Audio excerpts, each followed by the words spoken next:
السلام علیکم۔ آج ہم نمرہ احمد کے ناول مالا کی ایپیسوڈ نمبر 15 سنیں گے۔ استنبول کے ایک خوبصورت اسٹریٹ کے کارنر پہ ایک بوتیک بیکری تھی جو گلابی پھولوں سے سجی تھی۔ اندر کا سارا ڈیکور بھی پیسٹل کلر سے کیا گیا تھا۔ بیکری کے کچن میں بیربل شیف یونیفارم پہنے کھڑا تھا، بال جالی دار ٹوپی میں مقید تھے۔ اس کے سامنے اسٹینڈ پہ کیک رکھا تھا جس کے اوپر وہ جھک کے احتیاط سے ڈیکور کر رہا تھا۔ وقتاً سر اٹھا کے گردن دائیں بائیں گھمائی تو سامنے نظر دیوار پہ آویزاں ٹی وی اسکرین پہ پڑی۔ وہاں سی سی ٹی وی کیمراز کی فوٹیج نظر آ رہی تھی۔ وہ چونکا۔ بیکری کے دروازے کو کھول کے زرینہ اندر آتی دکھائی دے رہی تھی۔ بیربل کے چہرے پر مسکراہٹ ڈر آئی۔ ہش! ہونٹوں سے آواز نکال کے ساتھ کام کرتے انٹرن شیف کو پکارا۔ وہ جو دونوں ہاتھوں سے ڈو گوندھ رہا تھا فوراً قریب کھسکا۔ حاضر شیف، کل میں نے تمہیں ڈو بنانا سکھائی تھی، آج میں تمہیں سکھاؤں گا کہ شیطان کی انگلی لگا کر تماشا کیسے دیکھتے ہیں۔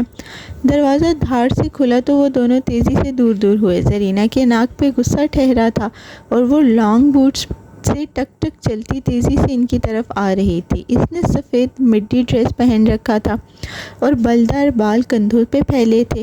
یہ تم کیا باتیں پھیلا رہے ہو؟ وہ اس کے سر پہ پہنچی تو ہتھیلی ورک ٹیبل پہ رکھ کے آگے جھکی، آنکھوں سے شرارے پھوٹ رہے تھے۔ وعلیکم السلام زارا، میں خیریت سے ہوں، پوچھنے کے لیے شکریہ۔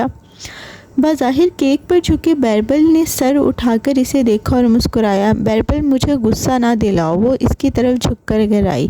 سچ سچ بتاؤ، ماہر کس کے ساتھ انوالوڈ ہے؟ بیربل نے گہری سانس لی اور سیدھا ہوا۔ اب ان دونوں کے درمیان صرف ایک کیک تھا۔ کبھی سوچا مجھے کتنا برا لگتا ہوگا جب تم ہر بات میں صرف ماہر کے لیے فکر مند ہوتی ہو؟ بیربل سے تو کوئی پیار نہیں کرتا۔ زارا کی برداشت اب ختم ہو چکی تھی۔ اس کے ساتھ رکھی چھری اٹھائی اور کیک کے اوپر جارحانہ انداز میں لے گئی، گویا اس کے اندر گھاڑنے لگی ہو۔ اچھا بتاتا ہوں۔ بیربل نے جلدی سے دونوں ہاتھ کھڑے کیے۔ پوچھو، کیا پوچھنا چاہتی ہو؟ ماہر کیا کرتا رہا ہے اتنے مہینے؟ تم اس کی بیسٹ فرینڈ ہو نا، خود پوچھ لو۔ وہ ایک نظر زارا کے چھری والے ہاتھ کو دیکھتا، دوسری کیک پر ڈالتا۔ البتہ اس کے ہاتھ تیار تھے، ادھر وہ حملہ کرے، ادھر وہ کیک نیچے سے کھینچ لے۔ وہ بدل گیا ہے، وہ غصے سے بولی، لیکن آواز میں بے بسی سی۔ کچھ ہوا ہے اس کو، وہ پہلے ہر بات مجھے شیئر کرتا تھا بٹ اب نہیں کرتا، مجھے جیسے اپنے ہول میں چلا گیا۔ تم جیلس ہو کیا؟ بیربل کی نظر اس کے ہاتھ پہ پکڑی چھری پر تھی۔ میں کیوں جیلس ہوں گی؟ وہ سنبھل کر مسکرائی۔ میں بطور ایک دوست اس کے لیے فکر مند ہوں۔ How sweet! بیربل نے مہنی خیز انداز میں پلکیں جھپکائی۔ پھر؟ زارا نے سوالیہ انداز میں ابرو اٹھائے۔ کون ہے وہ لڑکی؟ پہلے چھری پھر لڑکی۔ اس نے ہاتھ بڑھایا۔ زارا چند لمحے اسے دیکھتی رہی، پھر زور سے چھری سے تھمائی۔ میں نے اسے صرف ایک دفعہ دیکھا ہے، وہ ریلیکس انداز میں چھری دور رکھتے ہوئے بتانے لگا۔ مجھے بس اتنا معلوم ہے کہ ماہر افندی کو ایک لڑکی پسند ہے اور لڑکی کو پودے، اور یہ عشق کا غم ایسا ہے کہ وہ بہت جلد اس سے نکل نہیں سکے گا۔ زرینہ کچھ دیر کے لیے کچھ بول نہ سکی، وقت الفاظ جمع کیے۔ لیکن ان دونوں کے درمیان جو بھی تھا وہ ختم ہو گیا ہے۔ وہ جیسے خود کو امید دلا رہی تھی، ماہر اسے چھوڑ کر آ گیا ہے اور وہ نارمل طریقے سے کام کر رہا ہے، وہ اسے بھلا دے گا۔ بیربل دھیرے سے ہنسا۔ میں ماہر کی رگ رگ سے واقف ہوں، اسے پہلی دفعہ محبت ہوئی ہے اور اسے اگلے کئی سال نہیں بھول سکے گا۔ وہ جو اتنے دن سے وہ کیف میں روبوٹ کی طرح کام کرتا دکھائی دے رہا ہے نا، یہ سب اداکاری ہے زارا۔ وہ لڑکی ایک دفعہ اس کے سامنے آ جائے، اس کا ہول فوراً ٹوٹ جائے گا۔ ماہر اپنے محبوب لوگوں سے دستبردار نہیں ہوا کرتا۔ بیکری کچن میں چند لمحے کے لیے خاموشی چھا گئی، صرف بیکرز کے دائیں بائیں چلنے کی چاپ سنائی دے رہی تھی۔ کیسی ہے وہ؟ وہ ایک دم بالکل سنجیدگی سے بولی۔ خوبصورت، ٹیلنٹڈ، گرومڈ۔ ماہر کو کیا پسند ہے اس میں؟ بیربل رک گیا۔ اس نے سوچنے کی کوشش کی۔ معلوم نہیں، کہتی ہو تو پوچھ کے بتاتا ہوں۔ ویسے بھی وہ غم عشق کا شکار ہے، شاید اس کی یاد میں کوئی غزل ہی کہہ دے۔ بابا نے اسے کیسا راضی کیا لندن جانے کے لیے؟ زارا نے نظر انداز کر کے اگلا سوال داغا۔ مجھے کیا معلوم، جیسے تمہارا باپ مشین ویسے میرا بھائی مشین۔ اب دو مشینوں کی آپس میں کیا ڈیل ہے وہی جانے۔ ویسے باربل نے یاد کرنے کی اداکاری کی۔ تمہارے والد صاحب جانتے ہیں اس لڑکی کو، ساری تفصیل ہے ان کے پاس، انہوں نے بھی تمہیں نہیں بتایا؟ زرینہ چونک اٹھی، پہلے چہرے پہ بے یقینی ابھری اور پھر زخمی پن۔ بابا جانتے ہیں؟ ہاں، بے شک پوچھ لو ان سے۔ زرینہ متذبذب سی اسے گھورے گئی۔ مجھے تمہارا یقین نہیں ہے، تمہارے منہ سے اکثر جھوٹ ہی نکلتے ہیں۔ میرا منہ جھوٹا صحیح، کم از کم میرا اپنا ہے۔ آگے جھک کر اس کے قریب سرگوشی کی، کیونکہ اس کو کسی بوٹاکس نے نہیں چھوا۔ زارا تیزی سے پیچھے ہوئی، اس کی رنگت بدلی۔ بدتمیز! غصے سے پیر زمین پر مارا اور مڑ گئی۔ وہ مسکرا کر اسے جاتے دیکھتا رہا۔ ایسے لگاتے ہیں شیطان کی انگلی۔ اب ہوگا باپ بیٹی کا جھگڑا۔ فخر سے ساتھ کھڑے انٹرن کو بتایا تو بہت عقیدت سے اسے دیکھ رہا تھا۔ لیکن بائربل بھی، آپ کو اس سے کیا فائدہ ہوگا؟ دیکھو دوست، اس نے انٹرن کے کندھے پر ہاتھ رکھا اور سمجھانے والے انداز میں بولا، ہر بات فائدے یا نقصان کے لیے نہیں کی جاتی۔ کچھ چیزیں میں اپنے اندر کے شیطان کے ہاتھوں مجبور ہو کے کرتا ہوں۔ جتنا عذاب میرا بھائی اور چچا مجھے دیتے ہیں، یہ تو اس کے مقابلے میں کچھ بھی نہیں ہے۔ سیکھو مجھ سے۔ وائی بے، آپ بہت ذہین ہیں شیف، وہ دانت نکوس کے بولا۔ بائربل نے مسکرا کر اسے دیکھا اور پھر اسے خیال آیا، سچ سچ بتاؤ، تم لوگوں نے بھی میرا نام تو نہیں رکھے ہوئے؟ اللہ اللہ، آپ کوئی ماہر بے جیسے باس تھوڑی ہیں جو ہم آپ سے تنگ ہوں گے۔ ہم تو آپ کو صرف شیف یا پیٹرون باس کہتے ہیں۔ مسکرا کر بتایا تو بائربل کے چہرے پر مسکراہٹ بکھر گئی۔ اس کی بیکری کا ہال اتنا دوستانہ اور ہنسی مذاق والا تھا کہ اسے یقین نہیں تھا کہ یہاں کوئی اس کا نام نہیں رکھ سکتا۔ ماہر کو بس ہر ایک پہ شک کرنے کی عادت تھی۔ وہ سر جھٹک کے دستانے اتارنے لگا۔ میں ذرا ایک دوست سے ملنے جا رہا ہوں، پیچھے کام دیکھ لینا۔ انٹرن شیف کا کندھا تھپکا کر وہ باہر نکل گیا۔ شیف نے اسے جاتے دیکھا تو جب وہ چلا گیا تو اس نے مسکرا کر فون نکالا اور واٹس ایپ پہ بیکری ورکرز گروپ کھولا جس میں بائربل نہیں تھا۔ اس نے انگلیاں میسج ٹائپ کرنے لگی۔ پینوکیو بیکری سے چلا گیا ہے، رات تک نہیں آئے گا، آج کام کے بعد پارٹی کریں گے۔ مسکرا کے فون رکھا اور کام میں مصروف ہو گیا۔ پینوکیو ایک فیری ٹیل کردار ہے جو جھوٹ بولنے اور مسئلے کھڑے کرنے کے لیے مشہور ہے۔ مبین منزل پہ شام اترتے ہی کچن میں کھانے کی مہک اٹھنے لگی۔ جب تک ماں کھانا بناتی تھی ایسی برکت ہوتی تھی کہ کم نہیں پڑتا تھا، مگر جب سے کچن کا چارج بکپی کے ہاتھ میں آیا ہے، اکثر دوپہر کا سالن شام تک نہیں بچتا تھا۔ ماں بسم اللہ پڑھنے کے بغیر کھانا شروع نہیں کرتی تھی۔ ان کا کہنا تھا کہ اگر کھانے کے برتن میں ہاتھ ڈالنے سے پہلے بسم اللہ پڑھ لی جائے تو اس کھانے میں بے برکتی نہیں ہوتی اور نہ ہی اس میں ملا ہوا زہر یا جادو اثر کرتا ہے۔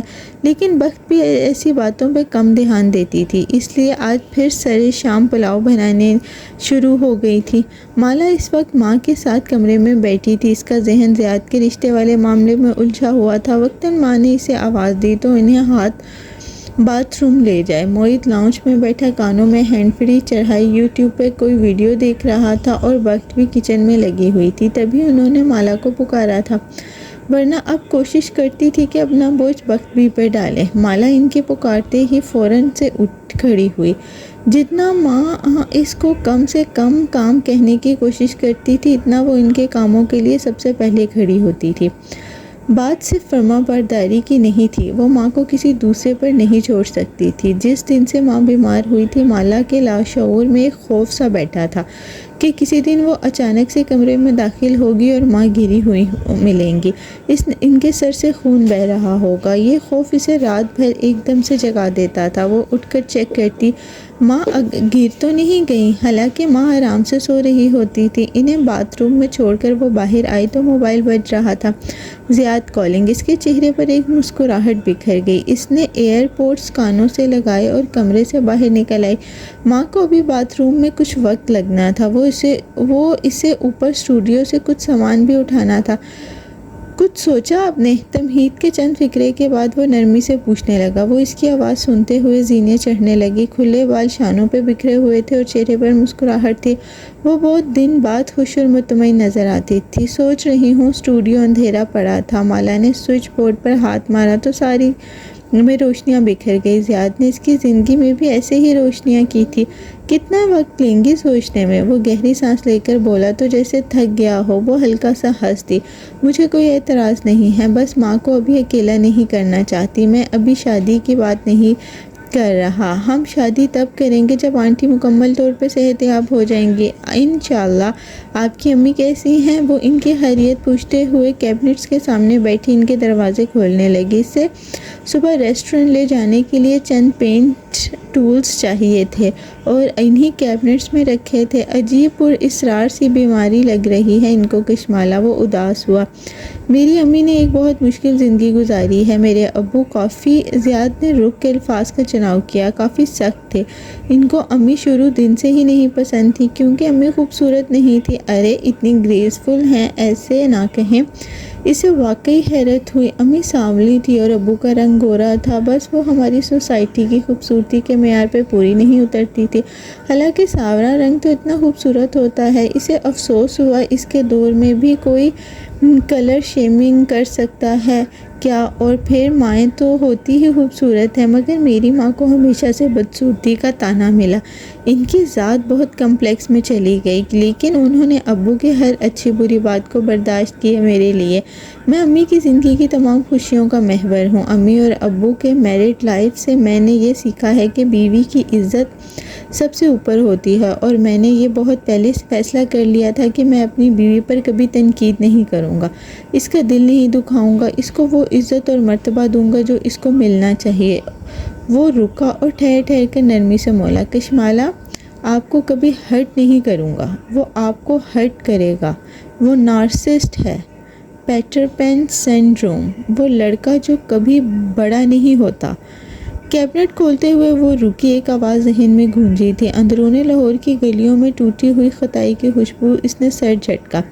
شب شادی سے پہلے کہتے ہیں کہ وہ بیوی کو ہرٹ نہیں کریں گے، لیکن کرتے ہیں۔ آپ مجھے آزما لیں، کیوں نہ ہم فوراً شادی کے بجائے کچھ عرصے ایک دوسرے کو جاننے میں گزاریں۔ کوئی انسان کتنی اداکاری کر سکتا ہے؟ میں جیسا اب ہوں ویسا ہی رہوں گا۔ پھر یاد آنے پر بولا، ہاں میں تھوڑا سا تلخ ہوں، میں چیزوں کو تنقید نظر سے دیکھتا ہوں۔ میرے ابو کے رویے نے شاید مجھے ایسا بنا دیا ہے، لیکن آپ نے میری اصلاح کرنی ہے ہمیشہ۔ کبھی میری کوئی بات بری لگے تو مجھے بتا دیے گا اور میں نے اس عادت کو ختم کر لوں گا۔ مجھے سچ بولنے والے کبھی برے نہیں لگتے۔ وہ ہلکا سا مسکرائی اور بازو بڑھا کے کیبنٹ میں پیچھے پیچھے رکھا ایک باکس نکالا اور پھر اپنے سامنے فرش پر رکھ کے کھولا۔ اس کے اندر مٹیالے سفید جوگرز رکھے تھے جن کے گلابی تسمے تھے۔ مالا نے دھیرے سے انگلیاں جوگرز پر پھیری۔ یہ اس کے تھے کسی زمانے میں۔ اس کے لبوں پہ اداس سی مسکراہٹ بکھر گئی۔ کہاں سے چلے تھے، کہاں پہنچ گئے؟ آپ لوگ کل آ جائیں، ہم آپ کو اپنا جواب سنا دیں گے۔ وہ جو جوگرز اٹھا کے الٹ پلٹ کر دیکھنے لگی۔ سارے فیصلے ہو چکے تھے۔ زیاد کی آواز ایک دم کھل اٹھی، واقعی میں امی کو بتا دیتا ہوں، وہ بہت خوش ہوں گی۔ اس نے فون رکھا اور پیار سے اس جوگرز کو ہاتھ اٹھاتے دیکھنے لگی۔ پھر محسوس ہوا اس کے اندر کچھ ہے، شاید جراب۔ اس کے ہاتھ ڈال کر باہر نکالا تو ایک کھڑکھڑاتا ہوا پلاسٹک کا خالی پیکٹ تھا۔ اسے یہ پیکٹ یاد تھا۔ وہ مسکرا دی، بلکہ اسے وہ دن آج بھی یاد تھا جب اس نے یہ پیکٹ اس جوگرز میں ڈالا تھا۔ اور پھر ماں نے اسے وہ کرنٹ کھا کے اٹھی۔ ماں باتھ روم میں تھی، وہ انہیں بھول گئی تھی۔ او خدایا! وہ تیزی سے باہر بھاگی۔ اندر دھندلیانے پھیلانگتے وہ نیچے لاؤنج میں آئی۔ موہت اسی طرح ہیڈ فونز چڑھائے ویڈیو میں مگن تھا۔ بخت بھی کچن میں پیاز فرائی کرنے کا شور میں الجھی ہوئی تھی۔ مالا بدحواسی سے دوڑتی ہوئی کمرے میں آئی اور تیزی سے دروازہ کھولا۔ دروازے کے پار والے منظر اسے ہمیشہ خوفزدہ کرتے تھے۔ دروازہ کھلتا چلا گیا، اس کا بیڈ روم نظر آیا۔ سامنے باتھ روم کے دروازے کے سامنے ماں فرش پر گری ہوئی تھی۔ ایک لمحے کے لیے وہ اپنی جگہ سے ہل نہیں سکی۔ شاک، خوف، وہ منجمد ہو گئی۔ ماں فرش پر گرے گرے اٹھنے کی کوشش کر رہی تھی، چہرے پر شدید درد کے آثار تھے۔ اسے دیکھا تو اسی تکلیف سے بولی، مالا بیٹے کہاں چلی گئی تھی؟ میں نے تمہیں اتنی آوازیں دی۔ اس نے چیخ روکنے کے لیے دونوں ہاتھ منہ پہ رکھ دیا۔ ہاتھ کانپنے لگے تھے۔ ایک لمحے کے لیے وہ بہت بت بن گئی تھی۔ یہ سب کیسے ہوا؟ وہ ماں کو باتھ روم میں بھول گئی تھی۔ انہوں نے اسے آوازیں دی لیکن اس نے نہیں سنی۔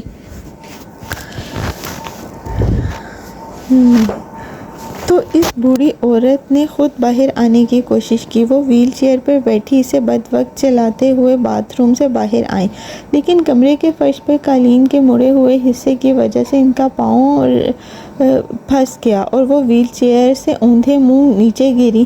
گرتے گرتے انہوں نے ساتھ رکھے صوفے کا سہارا لیا، جس سے وہ منہ کے بل گرنے سے بچ گئے۔ اب اپنے وزن کے باعث ان سے اٹھا نہیں جا رہا تھا۔ ان کے چہرے پر بے بسی تھی اور تکلیف تھی۔ ماں، میری ماں، اف! یہ ایک دم رونے لگی، پھر تیزی سے ان کے پاس آئی اور ان کا چہرہ دونوں ہاتھوں میں لیا۔ کیا وہ ٹھیک تھی؟ کیا ان کا خون نکل رہا تھا؟ وہ ان کو اٹھانے کے بجائے یہ دیکھ رہی تھی۔ سمجھ میں نہیں آ رہا تھا کیا کرے۔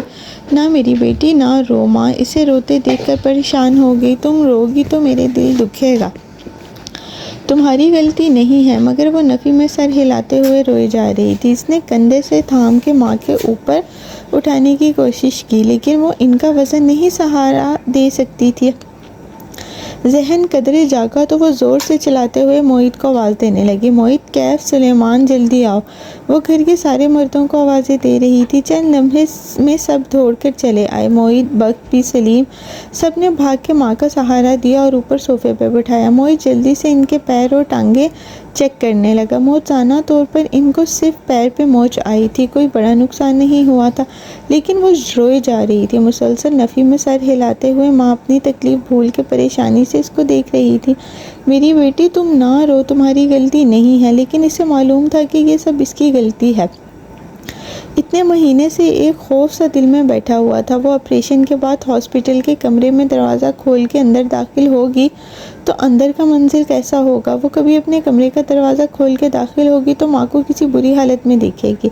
بند دروازوں کے پیچھے کے منظر اسے ہمیشہ ڈراتے تھے۔ وہ ان کا سایہ بن کر ان کے ساتھ رہتی تھی۔ آج وہ کیسے انہیں بھول گئی؟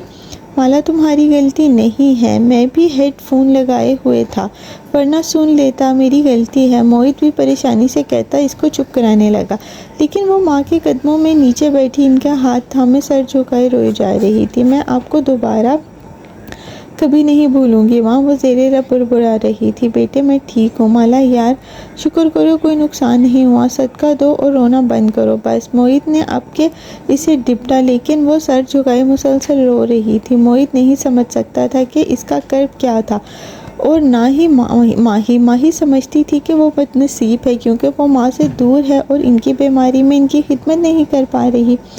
دنیا صرف ماں کی بیماری کے وقت اس کے پاس موجود اولاد کو دیکھتی ہے، لیکن ماں کی صحت کے دنوں میں کون ان کے پاس تھا اور کون نہیں، انہیں چھوڑ کے چلا گیا تھا۔ یہ صرف اولاد کو یاد رہتا ہے۔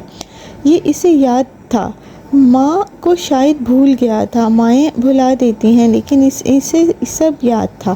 اسے معلوم تھا اب اسے کیا کرنا ہے۔ بند دروازے کے پیچھے نظر آنے والے اس ایک منظر نے سارے فیصلے کروا دیے تھے۔ استنبول کی وہ اونچی اپارٹمنٹ بلڈنگ اس رات منصوبی بتیوں سے روشن کھڑی دکھائی دے رہی تھی۔ ٹاپ فلور کے ڈپلیکس پینٹ ہاؤس کے اندر جھانکو تو سیاہ سفید لیونگ روم میں زرد بتیاں جلی تھیں۔ اوپن کچن میں فیضی خانم کام کرتی دکھائی دے رہی تھی اور لیونگ روم کے ایل شیپ صوفے پر ماہر بیٹھا تھا۔ اس نے دونوں پیروں کی کینچی بنا کے میز پہ رکھی ہوئی تھی اور گود میں کشن کے اوپر لیپ ٹاپ رکھے ہوئے تھا۔ سفید شرٹ کے آستین کونیوں تک موڑ رکھے تھے اور بال ماتھے پر بکھرے تھے۔ وہ کچھ دیر پہلے آفس سے آیا تھا، لیکن لباس تبدیل کیے بغیر یہاں بیٹھ گیا تھا۔ اسے رات کی تنہائی اور خاموشی میں یہ ویڈیو کال کرنی تھی۔ پیچھے آتش دان کے اوپر شیلف پر رکھی ایک موم بتی جل رہی تھی، ڈارک روسٹ کافی کی مہک والی موم بتی کے، لیکن ماہر فرید اس وقت اس خوشبو سے بے نیاز اپنی ساری توجہ اسکرین پر مرکوز کیے ہوئے تھا۔ وہاں ایک سفید اپارٹمنٹ کے کچن کا منظر نظر آ رہا تھا اور سامنے چھوٹے باب کٹ بالوں والی ماہی بیٹھی تھی۔ اس کا چہرہ بھی ویسے ہی سنجیدہ تھا اور ابرو خفگی سے اکٹھے تھے، یا شاید ندامت سے، اسے بہن کو بتائے بغیر اس کی دشمن سے بات کرنے کی ندامت۔ لانگ ٹائم ماہی، وہ نرمی سے بولا تو ماہی نے گہری سانس لی۔ جی لانگ ٹائم۔ پھر اسے کچھ یاد آیا۔ وہ قدرے آگے جھکی اور اس کی آنکھوں میں بغور جھانکا۔ جب ہم پہلی دفعہ ملے تھے تو آپ اکیلے نہیں تھے ماہر صاحب، آپ کے ساتھ آپ کی محبوبہ بھی تھی۔ وہ کہاں گئی؟ ماہر کے چہرے پر اداس سی مسکراہٹ ابھری۔ ہمارے درمیان جدائی آ گئی۔ آپ نے اسے چھوڑ دیا؟ ناممکن۔ وہ ہلکے سے شانے اچکا کے رہ گیا۔ سچ کہہ رہا ہوں، چھوڑ دیا اسے۔ پھر توقف سے بولا، میں تم سے ملنے وینکوور آؤں گا۔ ماہی نے اچنبھے سے اسے دیکھا۔ آپ کو جو پوچھنا ہے ویڈیو کال پہ پوچھ سکتے ہیں۔ اتنی دور آنے کی کیا ضرورت ہے؟ میں وہ باتیں سنتا ہوں جو کہیں نہیں جاتی۔ اگر مجھے ویڈیو کال پہ جواب مل جاتے تو میں کشمالہ کا ڈرائیور نہ بنتا۔ یہ آپ نے بہت غلط کیا۔ ماہی کے ماتھے پر بل پڑے۔ ایک دم سے سب یاد آ گیا۔ آپ نے میری بہن کو بہت بڑا دھوکہ دیا ہے۔ جانتا ہوں غلط کیا، مگر کیا کروں؟ ہلکے سے کندھے اچکائے۔ مجھے اپنی بہن کو ڈھونڈنا تھا۔ آپ کی بہن کے بارے میں ہم کیسے جان سکتے ہیں؟ یہ تو مجھے نہیں معلوم، لیکن تم جانتی ہو۔ میں نے تمہیں اس کی تصویر بھیجی ہے۔ وہ 2 سال پہلے لاپتہ ہوئی تھی، جب وہ 9 سال کی تھی۔ میں نے آپ کی بھیجی ہوئی تصویر دیکھی ہے، لیکن میں نے اسے کبھی نہیں دیکھا، نہ اس کا نام سنا ہے۔ میں واقعی نہیں جانتی۔ تمہیں یاد آ جائے گا آہستہ آہستہ۔ جب میں جانتی ہی نہیں تو مجھے کیسے یاد آئے گا؟ وہ متذبذب سی تھی۔ اس آدمی کو بات سمجھ میں کیوں نہیں آ رہی تھی؟ ویسے وہ توقف سے پوچھنے لگے، حلال لاپتہ کیسے ہوئی؟ ماہر کے چہرے پر ایک سایہ سا لہرایا۔ لوگ کہتے ہیں وہ مر گئی ہے، میرا دل نہیں مانتا۔ شاید لوگ درست کہتے ہیں، اور آپ ڈینیل میں ہوں۔ وہ زندہ ہے اور وہ میرا انتظار کر رہی ہے۔ مجھے صرف اسے ڈھونڈنا ہے۔ وہ بہت سکون اور یقین سے کہہ رہا تھا۔ وہ اب بھی ویسے ہی تھا، وہی مجھے سب معلوم ہوتا ہے والا انداز۔ آپ نے مالا سے پوچھا؟ ماہر نے اس بات میں سر ہلایا۔ ذہن چند لمحے کے لیے مبین منزل میں واپس چلا گیا۔ جس روز مالا کے اوپر لفٹ میں کسی نے حملہ کیا تھا، اس روز گھر آنے کے بعد جب وہ شادی میں جا رہی تھی، ماہر نے اسے روکا۔ کیا بات ہے؟ کامدار لباس میں ملبوس لڑکی جھمکا درست کرتے ہوئے کار میں بیٹھ رہی تھی۔ اس نے پکارا تو رک کر اسے دیکھنے لگی۔ وہ کسی ایسے ہی مصروف لمحے میں اس سے پوچھنا چاہتا تھا جب وہ زیادہ غور نہ کر سکے، یہ بچی کون ہے؟ موبائل پہ حلال کی تصویر دکھائی۔ مجھے نہیں پتا کون ہے۔ کشمالہ نے اچنبھے سے تصویر دیکھی۔ کیا آپ نے اس کو کبھی دیکھا ہے؟ یہ سیلون میں لفٹ کے آس پاس تھی۔ مالا نے جھک کر غور سے اس تصویر کو دیکھا، یا پھر نفی میں سر ہلا دیا۔ اس کے چہرے پہ شناسائی کا کوئی رمق نہ تھی۔ نہیں تو، میں نے اسے کبھی نہیں دیکھا۔ ایسے ہی کسی بچی کی ہوگی۔ مجھے یہ حملہ کسی آدمی نے کیا تھا۔ وہ دروازہ کھول کر اندر بیٹھ گئی۔ ماہر نے آنکھیں کھولی۔ وہ استنبول میں اپنے اپارٹمنٹ میں بیٹھا تھا اور سامنے لیپ ٹاپ پر ماہی نظر آ رہی تھی۔ چند لمحے کے لیے بھی مبین منزل میں واپس جانا دل کو کتنا اچھا لگا تھا۔ میں نے کشمالہ سے پوچھا تھا۔ وہ سلسلہ کلام جوڑے ہوئے تھا۔ بولا، جس دن اس پہ لفٹ میں کسی نے حملہ کیا تھا، مگر وہ نہیں جانتی تھی۔ کسی نے؟ وہ حملہ آپ نے نہیں کیا تھا؟ اور وہ لائٹر؟ ماہر نے کا لہجہ تفتیشی تھا۔ ماہر فرید نے بہت ضبط سے گہری سانس لی۔ مٹھیاں بھیج گئی تھیں۔ میں اس پہ حملہ کر کے اپنے ہی نام کا لائٹر کیوں گراؤں گا؟ کسی نے یہ جان بوجھ کے کیا تھا، تاکہ کشمالہ کو میرا نام معلوم ہو جائے اور وہ ماہر فرید کو ڈھونڈتے ہوئے کیف جمال کی اصلیت تک پہنچ جائے۔ یعنی آپ کے دشمن آپ پہ نظر رکھے ہوئے ہیں؟ ماہر نے اس بات میں سر ہلایا۔ میرے دشمن پہلے دن سے جانتے تھے میں کیا کر رہا ہوں، لیکن وہ چاہتے تو مالا کو صاف صاف بتا سکتے تھے۔ لفٹ میں حملے کا ڈرامہ کرنے کی کیا ضرورت تھی؟ آپ کے بارے میں معلومات اکٹھی کر کے آپ کی تصویر کے ساتھ مالا کے پتے پر بھیج دیتے اور وہ دیکھتے ہی آپ سے سوال کرتی۔ آپ انکار نہ کر سکتے۔ ماہر فرید کا کھیل پہلے ہی دن ختم ہو جاتا۔ میں نے اس بارے میں بہت سوچا ہے۔ واقعی میرا دشمن یہ کر سکتا تھا۔ میرے بارے میں کشمالہ کو آگاہ کر دیتا، وہ مجھے نوکری سے نکال دیتی، لیکن پھر وہ یہ ضرور سوچتی کہ اسے یہ معلومات کس نے بھیجی ہیں، اور یوں وہ جان جاتی کہ اس کہانی میں کوئی تیسرا کردار بھی ہے۔ مگر میرا دشمن ایسا نہیں چاہتا۔ اس نے ہمیشہ مجھے ویلن بنا کے پیش کیا ہے۔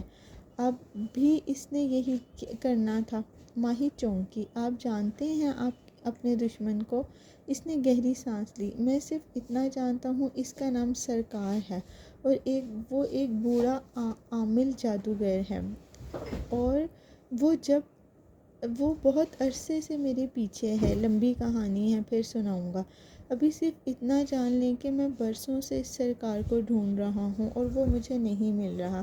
صرف وہ حلال کے بارے میں جانتا ہے، اور اس سرکار اور حلال تک کیسے پہنچنا ہے یہ صرف حورِ جہاں کی بیٹی جانتی ہے، وہ بیٹی جس کو میں جانتا ہوں، یعنی کہ تم۔ یہ سب آپ کو کس نے بتایا تھا؟ ہاں، اس نے بات میں سر ہلا دیا، جسے اس سے زیادہ نہیں بتائے گا۔ ہر بات کا اپنا ایک وقت ہوتا ہے، لیکن کشمالہ حلال کے بارے میں نہیں جانتی تھی۔ پھر آپ 2 ماہ اس کے ساتھ کیوں رہے؟ ماہی کی آنکھوں میں مشکوک سا تاثر ابھرا تھا۔ ماہر نے گہری سانس لی۔ اس سوال کا جواب وہ خود بھی ڈھونڈ رہا تھا۔ پتہ نہیں، شاید اس لیے کہ کشمالہ کے ساتھ ہونے والے واقعات جادو کی نشاندہی کرتے تھے۔ میں نے سوچا شاید اس پہ بھی وہی سرکار جادو کروا رہا ہو۔ اگر مجھے کشمالہ کا دشمن مل جائے، کیونکہ دشمن ہی جادو کرواتے ہیں، تو میں اس کے ذریعے سرکار کو ڈھونڈ لوں گا۔ یعنی آپ کشمالہ کے ڈرائیور بنے تھے اس جادوگر کی تلاش میں جو اس پر جادو کرا رہا ہے، کیونکہ آپ کا دشمن بھی وہی تھا۔ ماہی کو بالآخر اس کا مقصد سمجھ میں آنے لگا تھا۔ ہاں، مجھے کشمالہ کے دشمن کو ڈھونڈنا تھا۔ اس کی تصویر ملی تھی مجھے سرکار کے البم سے۔ اس نے مجھے یقین ہو گیا کہ سرکار کشمالہ کو جانتا ہے۔ میں اتنے ماہ اپنے اور کشمالہ کے خاندان کے درمیان کوئی لنک ڈھونڈنے کی کوشش کر رہا تھا۔ پھر کچھ ملا، کچھ خاص نہیں۔ ماہر فرید اور کشمالہ مبید کے خاندانوں میں کوئی لنک نہیں تھا۔ تمہاری کبیرہ تائی پہ مجھے شک ہوا تھا، لیکن ان کا میرے خاندان سے کوئی تعلق نہیں تھا۔ البتہ وہ کھنگارا کبیرہ بیگم نے ایک جادوگر ہائر کیا ہوا تھا تمہارے اوپر جادو کرانے کے لیے۔ ماہی ایک دم سیدھی ہو کے بیٹھی، آنکھیں پوری کھل گئی۔ دیکھا، میں کہتی تھی نا، کبیرہ تائی ہمارے اوپر جادو کرواتی ہیں۔ ماہی کے اندازے کبھی غلط نہیں ہوتے۔ وہ لمحے بھر کے لیے ماہر فرید کے مالا کو دھوکہ دینے کا سارا غصہ بھول گئی۔ لیکن یہ کوئی عام سا عامل تھا، پیٹر مسیح نام کا۔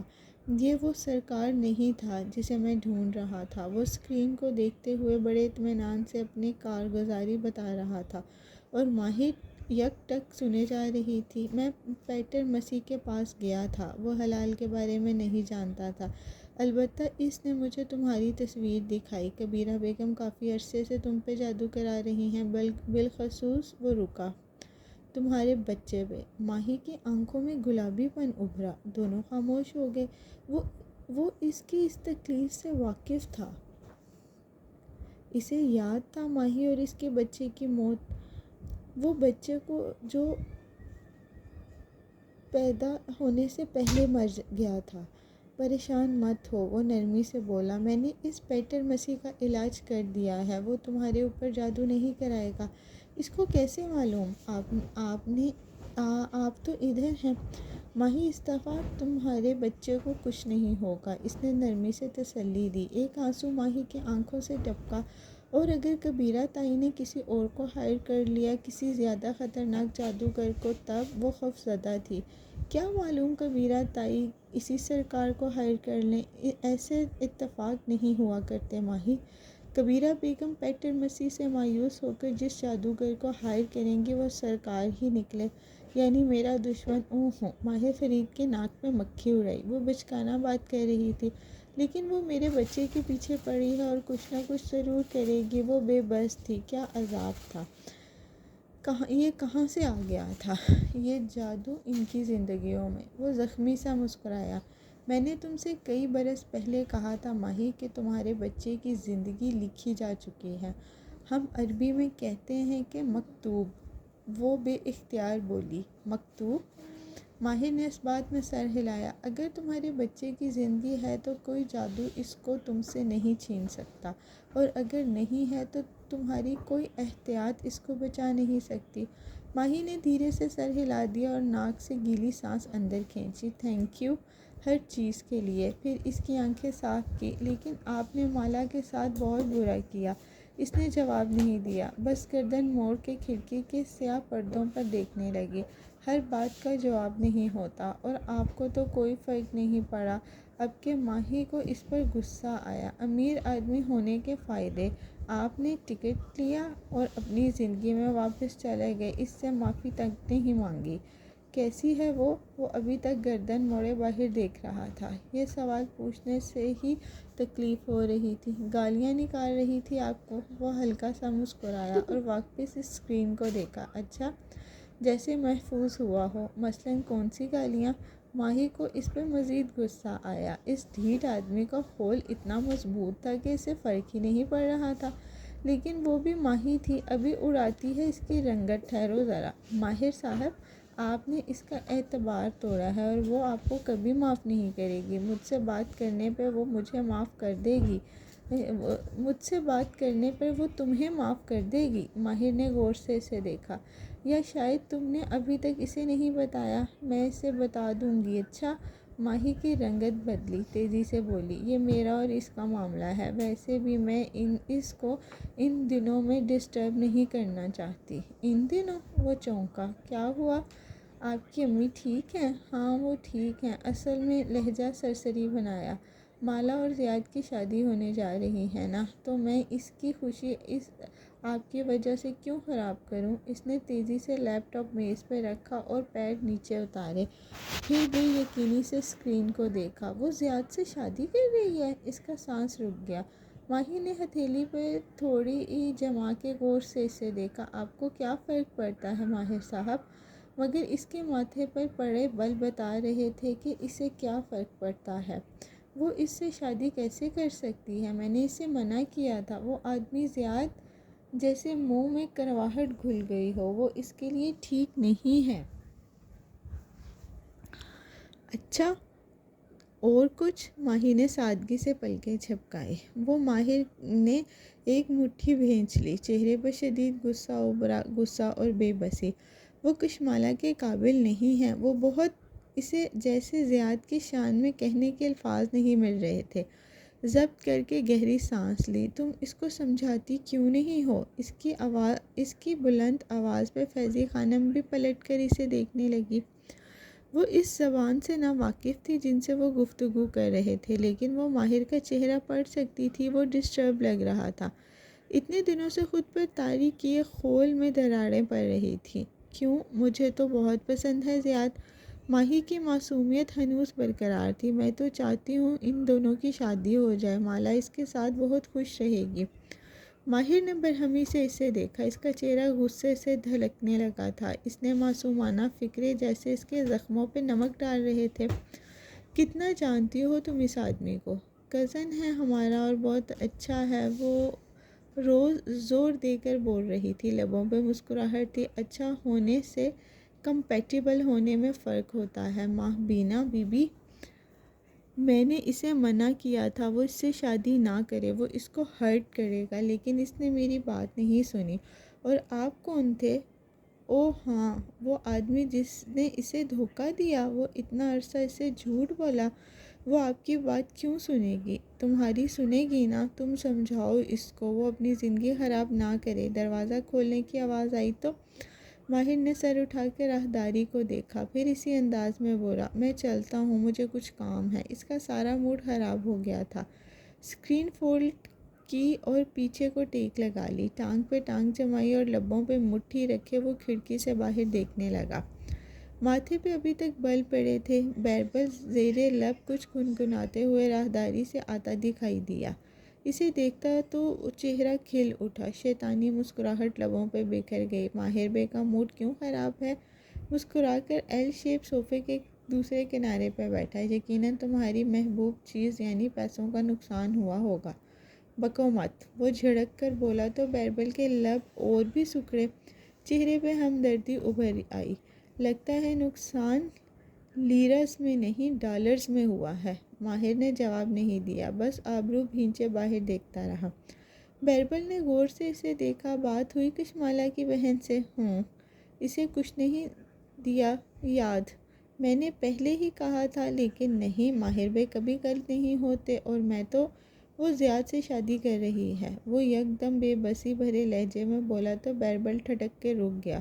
اسے سیاق و سباق سمجھنے میں چند لمحے لگے۔ زیاد کون؟ پھر یاد آیا، اچھا وہ ٹال ڈارک اینڈ ہینڈسم۔ ہینڈسم نہیں ہے وہ۔ بیربل کی مسکراہٹ گہری ہو گئی۔ اس نے بازوؤں کا تکیہ بنا کے پیچھے ٹیک لگائی اور فیضی خانم کو پکارا۔ فیضی خانم چولہا دیکھیں کچھ جل رہا ہے۔ ماہر نے جیسے سنا ہی نہیں، بڑبڑاتے ہوئے باہر دیکھتا رہا۔ البتہ فیضی خانم بھاگتی ہوئی آئیں اور تعجب سے بیربل کو دیکھا۔ میں تو کچھ نہیں پکا رہی، آپ کو کہاں سے اسمیل آ رہی ہے؟ بیربل نے بدمزہ ہو کے نہیں دیکھا، سارا ٹیمپو ہی توڑ دیا تھا۔ کاش آپ تھوڑی عقل مند ہوتی، لیکن پھر ہمارے پاس کیوں ہوتی؟ جائیں کام کریں، اور انہیں جانے کا اشارہ کیا۔ ماہر اب اپنی جگہ سے اٹھ کر کھڑکی کے سامنے کھڑا ہو چکا تھا۔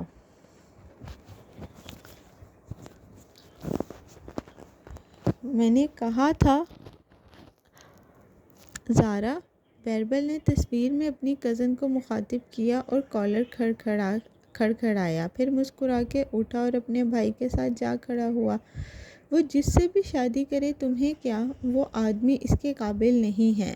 وہ باہر نظر آتے سیاہ پانی اور کنارے پہ کھڑی کشتیوں کو دیکھ کے تکلیف سے کہہ رہا تھا، کیا ثبوت ہے تمہارے پاس؟ تم صرف اپنی جیلسی میں ایک آدمی کو برا ثابت کرنے پر تلے ہو۔ میں جیلس نہیں ہوں۔ اس نے سر جھٹکا۔ نظر آ رہا ہے۔ بیربل نے تن سے اسے دیکھا۔ لیکن اس آدمی میں مسئلہ کیا ہے؟ کماتا نہیں ہے، اخلاق کا برا ہے، ریپوٹیشن خراب ہے۔ ایسا کچھ نہیں ہے، بس اب کے بولا تو آواز ہلکی تھی، بس وہ ماہر کو سمجھ میں نہیں آیا کہ وہ کیا کہے۔ وہ جھنجھلا سا گیا۔ بس وہ اس کے جیسا نہیں ہے، تھوڑا تلخ ہے، ہر چیز پہ تنقید کرتا ہے۔ وہ اس کے ساتھ کیسے رہے گی؟ بس اتنی سی بات ہے، وہ سنجیدگی سے کہتے اس کے سامنے آیا۔ ہر انسان کے لیے اپنا پرسنالٹیز ایشو ہوتے ہیں ماہر، تمہارے بھی ہیں۔ خود تمہارے ساتھ رہنا کتنا مشکل ہے کوئی مجھ سے پوچھے۔ ایسے ہی اس ذات کے اندر بھی تلخی ہوگی، تمہیں نہیں معلوم کہ اس کی وجہ کیا ہے؟ شاید گھر کا ماحول ایسا ہو، یا اس نے بچپن میں بہت دکھ دیکھے ہوں جس نے انہیں اسے تلخ بنا دیا ہے۔ بہت سے مرد تلخ ہوتے ہیں، لیکن اپنی من پسند بیویوں کے ساتھ وہ سیٹ ہو جاتے ہیں، پھر وہ برسر روزگار ہے، شریف ہے، ہینڈسم بھی ہے۔ ہینڈسم نہیں ہے وہ۔ ماہر فرید نے انگلی اٹھا کے تنبیہ کی تو بیربل کے چہرے پر مسکراہٹ ابھر آئی۔ وائی بیب، یہ لڑکی پہلے کیوں نہیں آئی تمہاری زندگی میں؟ میں روز تمہاری ایسی جلتی ہوئی شکل دیکھتا اور میرے دل کو سکون ملتا۔ ماہر نے گہری سانس لی۔ اب کے آواز میں بے بسی تھی۔ وہ اس کو ہرٹ کرے گا، اسے اس سے شادی نہیں کرنی چاہیے۔ پھر کس سے کرنی چاہیے؟ کسی سے بھی کر لے۔ ہاتھ جھلا کے پھر سے باہر دیکھنے لگا۔ بس اس سے نہ کرے، کسی سے بھی کر لے۔ بیربل نے تعجب سے اسے دیکھا۔ اور تم کہاں ہو اس سب میں؟ میرا اور اس کا کوئی ایسا معاملہ نہیں ہے۔ مجھ سے ویسے ہی وہ نفرت کرتی ہے، میں اس کی زندگی سے جا چکا ہوں، لیکن تمہیں ہر اس شخص سے مسئلہ ہوگا جو اس لڑکی کی زندگی میں آئے گا۔ میں اسے منع کیا تھا کہ منع نہ کرتے ماہر، اس کا سامنا کرتے۔ وہ تیزی سے اس کے سامنے آیا اور برہمی سے بولا، مرد بن کر اس سے معافی مانگتے اور اپنے منہ سے اس کو بتا دیتے کہ تم کیف نہیں ہو، تم ماہر فرید ہو۔ وہ کسی اور کے بجائے تم سے سنتی تو تمہیں معاف کر دیتی، اور اب بھی اگر وہ ناراض ہے تو تمہیں اس کے پیچھے جانا چاہیے تھا۔ میں کسی کے پیچھے نہیں جایا کرتا، واللہ ماہر فرید کسی کے پیچھے نہیں جاتا۔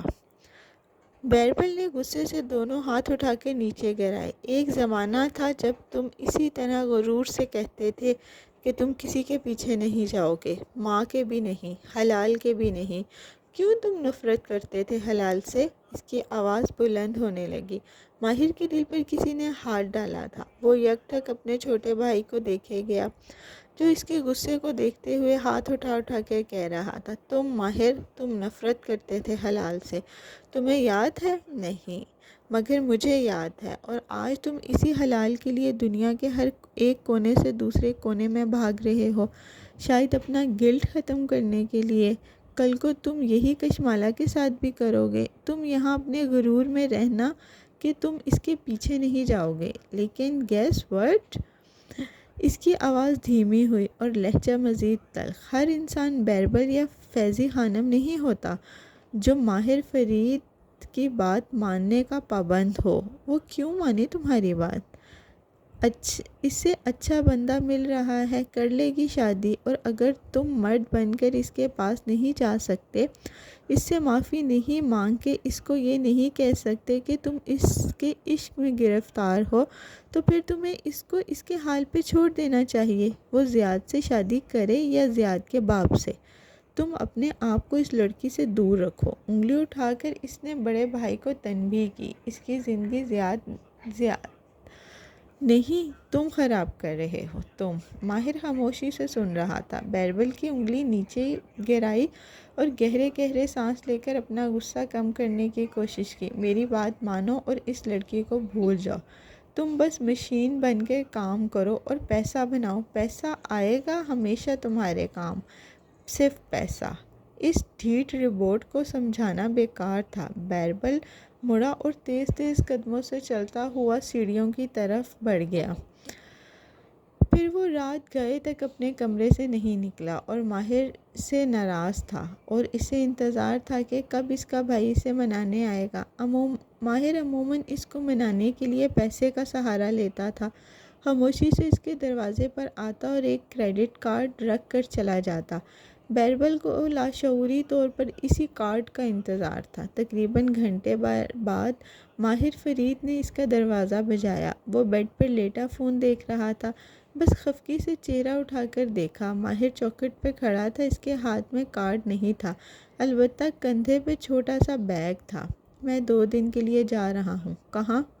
پورے جہاں کی بیٹی سے ملنے، سادگی سے بتایا تو بیربل نے گہری سانس لی۔ یعنی اس کی تقریر کے بعد بھی وہ حلال کی لا حاصل تلاش میں وینکوور جا رہا تھا۔ وہ کشمالہ مبین سے دستبردار ہو چکا تھا، وہ اس کو نہیں سمجھا سکتا تھا۔ اس نے بس اس بات میں سر ہلا دیا اور واپس فون کو دیکھنے لگا۔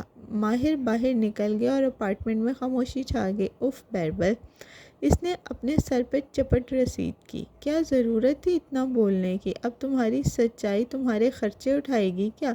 اسے ماہر کے کارڈ نہ رکھنے کا غم ستا رہا تھا۔ اپنے کمرے میں سوئی کشمالہ مبین کی آنکھ ایک جھٹکے سے کھلی۔ وہ ڈر کر ایک دم سے اٹھ بیٹھی، جلدی سے ٹیبل لیمپ چلایا، کمرے میں زرد روشنی پھیلی تو قدرے سکون آیا۔ وہ تیز تیز سانس لیتی خود کو نارمل کرنے لگی۔ اس نے آج پھر ایک خواب دیکھا تھا، حالانکہ وہ آیت الکرسی پڑھ کر سوئی تھی، لیکن پھر بھی بہت بھیانک خواب آیا تھا۔ وہی سفید بالوں والا عجیب سا عامل زمین پر بیٹھا تھا، اس کے سامنے تصویر اور پتلے رکھے تھے۔ وہ ایک پتلے کے اندر سوئیاں چبھو رہا تھا اور ہر سوئی کے اندر جاتے ہی پتلے کے اندر سے خون نکلتا تھا۔ وہ عامل کے کندھوں کے پیچھے سے جھک کر اس پتلے کو دیکھ رہی تھی۔ یکا یک پتلے سے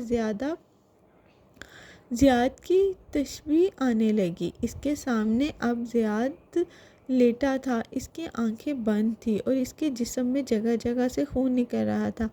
عامل نے قلم اٹھایا اور ایک کاغذ سامنے رکھا، پھر قلم کی نب زیاد کے سلطان کے خون میں ڈبو کر اس چکور کاغذ پر کچھ لکھنے لگا۔ جب خواب میں بھی مالا کو معلوم تھا کہ وہ تعویذ لکھ رہا ہے، مگر وہ بدحواسی سے زیاد کو دیکھ رہی تھی۔ اس نے بند آنکھوں والا چہرہ سفید پڑ رہا تھا اور ہونٹ نیلے۔ آگے کیا ہوا نہیں یاد، لیکن وہ عامل، اس کا چہرہ شناسا سا تھا، جیسے اس کی شکل کسی سے ملتی ہو۔ اس نے بے اختیار جھرجھری لی، پھر سائڈ ٹیبل پہ رکھا گلاس اٹھایا اور گھٹاگھٹ پانی پی گئی، اور تب اسے خیال آیا کہ اس نے پانی پینے سے پہلے بسم اللہ نہیں پڑھا۔ جلدی سے بسم اللہ اول و آخر پڑھا، لیکن دل میں کہیں ایک سوئی سی چبھی تھی، جو کسی بھی عامل کی جادوئی سوئی سے زیادہ تکلیف دہ تھی۔ اسے بیٹھے بیٹھے کچھ یاد آیا۔ اس نے دھیرے سے سر بیڈ گراؤنڈ سے لگایا اور ہاتھ اٹھا کر اپنی انگلیوں کے پوروں کو دیکھا۔ ایک زمانہ تھا جب وہ ان پر تسبیح پڑھا کرتی تھی، ماہی اور وہ ماں کے ساتھ ان کی جائے نماز پر بیٹھ کے سروں پہ دوپٹے لپیٹ کے تسبیح پڑھتی تھی۔ وہ زمانہ کہاں کھو گیا؟ رزق کی دوڑ دھوپ میں وہ سب کیوں بھلا دیا؟ یہ تو ماں کی بیماری کے دوران ماں کو کھونے کے خوف سے شروع کی جانے والی تسبیح اور اذکار تھے۔ یہ تو اضطراب کی نمازیں اور دعائیں تھیں۔ وہ امن کے دنوں کی نمازیں کہاں گئیں؟ وہ خوشیوں پہ شکرانے کی تسبیحات کہاں گئی؟ اس نے انگلی کے پوروں سے پڑھنا چاہا، لیکن عادتیں چھوٹ گئیں تو جسم غیر آرام دہ ہو جاتا ہے۔ دماغ وہ کام کرتے نہیں دیتا، اس کا دل اچاٹ ہو سا گیا۔ وہ سونے کی دعا پڑھ کے واپس لیٹ گئی۔ شاید جوگرز اور اس پلاسٹک کے خالی پیکٹ نے اسے بہت کچھ یاد دلا دیا تھا۔ اگلی صبح بیربل فرید نے اپنی بیکری میں ایک اسپیشل آرڈر تیار کرایا، بہت سا چاکلیٹ اور پستہ بکلاوا۔ پھر ان کے ڈبے پیک کروا کے وہ کیف کے دفتر چلا آیا۔ ماہر کی غیر موجودگی میں وہ ایسے ہی کیف کے اسٹاف کے ساتھ پارٹی کیا کرتا تھا۔ سب خوش اور ریلیکس نظر آ رہے تھے۔ مردوں نے ٹائی نہیں پہنی تھی، عورتیں اونچی آواز میں ہنس رہی تھی اور مسکرا کے شبنم کے ڈیسک کی طرف آیا اور کرسی کھینچ کر بیٹھا۔ وہ البتہ اداس نظر آئی تھی۔ اب یہ مت کہنا کہ تم میرے روبوٹ بھائی کو مس کر رہی ہو۔ اللہ میرے اوپر ایسا برا وقت نہ لائے۔ شبنم کے کانوں کو باری باری چھوہا۔ میں تو کاموں کے لیے پریشان ہوں۔ ماہر ایک دم سے چلا گیا ہے، اتنا کام پڑا ہے، اس کو اپنے غم تھے۔ میں ناراض تھا اس سے، لیکن اس سے اتنا نہیں ہوا کہ مجھے منا کے جاتا۔ وہ نہیں تو ایک کریڈٹ کارڈ ہی چھوڑ جاتا، لیکن نہیں، آج کل کے بھائیوں کو خون سفید ہو گیا ہے۔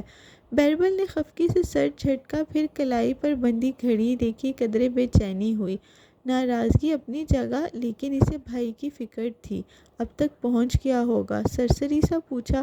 شبنم نے اینک کے پیچھے سے گھور کے اسے دیکھا۔ صبح پہنچ گیا تھا، زارا کو بتا دیا تھا اس نے، اسی کو بتاتا ہے سب سے پہلے۔ بیربل کا دل مزید خفا ہوا۔ کیا تھا جو مجھے بھی ایک میسج کر دیتا۔ ویسے کتنے گھنٹے کی فلائٹ ہوتی ہے وینکوور کی؟ وینکوور؟ شبنم نے نہ سمجھی سے اسے دیکھا۔ ہاں، تم نے ہی ماہر کی وینکوور کے لیے سیٹ بک کرائی ہوگی۔ نہیں، وہ تو لاہور گیا ہے۔ شبنم نے جس بے نیازی سے بتایا، بیربل اتنی ہی تیزی سے سیدھا ہوا، لب کھل گئے۔ چند لمحے وہ کچھ بول نہیں سکا۔ لاہور؟ بھورے جہاں کی بیٹی سے ملنے؟ وہ زیر رب بڑبڑایا۔ ماہر نے یہ نہیں کہا تھا کہ کون سی بیٹی؟ وائے وائے وائے، وہ بے یقینی سے بڑبڑایا اور پھر ایک دم سے گردن پیچھے پھینک کے ہنسنے لگا۔ شبنم نے کوفتے سے دیکھا۔ دور بنے کیبنز میں کام کرتے لوگ بھی اسے دیکھنے لگے، جو ہنستا چلا جا رہا تھا۔ تمہیں کیا ہوا؟ تمہارے ماہر بے کی بڑی بے عزتی ہونے والی ہے آج۔ کاش میں ان کی ملاقات لائیو دیکھ سکتا۔ کس کی ملاقات؟ شبنم الجھ کر اسے دیکھنے لگی تو وہ ہنسی دبا کے آگے جھکا اور رازدانہ انداز میں سرگوشی کی۔ ماہر اسی لڑکی سے ملنے گیا ہے، وہ باغبان کی بیٹی۔ شبنم کی آنکھیں کھل گئی۔ بیربل ایک دم پھر ہنس دیا۔ ہاں وہی۔ واہ، کیا وہ اسے ساتھ لے آئے گا؟ شبنم کی آنکھیں چمکی، چہرے پر ایکسائٹمنٹ پھیل گئی۔ معلوم نہیں، لیکن سوچو شبنم، کتنا مزہ آئے اگر ماہر وہاں جا کے اسے کہے کہ مجھے تم سے محبت ہو گئی ہے، اور وہ آگے سے کہے، نقل اتارتے ہوئے، دروازہ اس طرف ہے۔ شبنم بے اختیار ہنس دی، پھر زور سے ایک فائل اٹھا کر اس کے کندھے پہ ماری۔ تم بہت خراب ہو بیربل۔ وہ دونوں ایک ساتھ ہنستے جا رہے تھے۔ زیاد سلطان کے لاہور کے آبائی گھر میں اس صبح رونق لگی تھی۔ ڈرائیور مٹھائی اور فروٹ کی ٹوکریاں گاڑی میں رکھوا رہے تھے۔ نگینہ بیگم اور روایتی خاندانوں کی طرح خالی ہاتھ جانا گناہ سمجھتی تھی۔ انہوں نے بہت سے دوسرے تحائف بھی بیڈ پہ سامنے بچھا رکھے تھے۔ زیاد سنگھار میز کے سامنے کھڑا تیار ہوتا دکھائی دے رہا تھا۔ سیاہ کرتا پہنے وہ پنک کلر کے بٹن بند کر رہا تھا۔ اسے آئینے میں پیچھے بیڈ پر بیٹھی نگینہ بیگم کا عکس نظر آ رہا تھا۔ وہ سفید نفیس لباس میں ملبوس، سر پہ کلف لگا دوپٹہ لیے ہلکے میک اپ میں تیار لگ رہی تھی۔ تمہارے ابو کو بتا دوں تمہارے ساتھ آئے؟ نہیں تو یہ نہ کہیں کہ مجھے خبر نہیں دی۔ وہ فون پہ نمبر ملاتے ہوئے کافی پر پرجوش نظر آ رہی تھی۔ دوسری طرف گھنٹی جا رہی تھی۔ نگینہ بیگم نے فون اسپیکر پر لگا کے بیڈ پہ رکھا اور خود زیور کے ڈبے کھولنے لگی۔ وہ پرفیوم کی بوتل اٹھاتے ہوئے ان کا عکس دیکھ رہا تھا۔ سماعت فون کی گھنٹی پر لگی تھی۔ سلسلہ ملتے ہی سلطان صاحب نے بیزار آواز سنائی دی۔ کیا بات ہے؟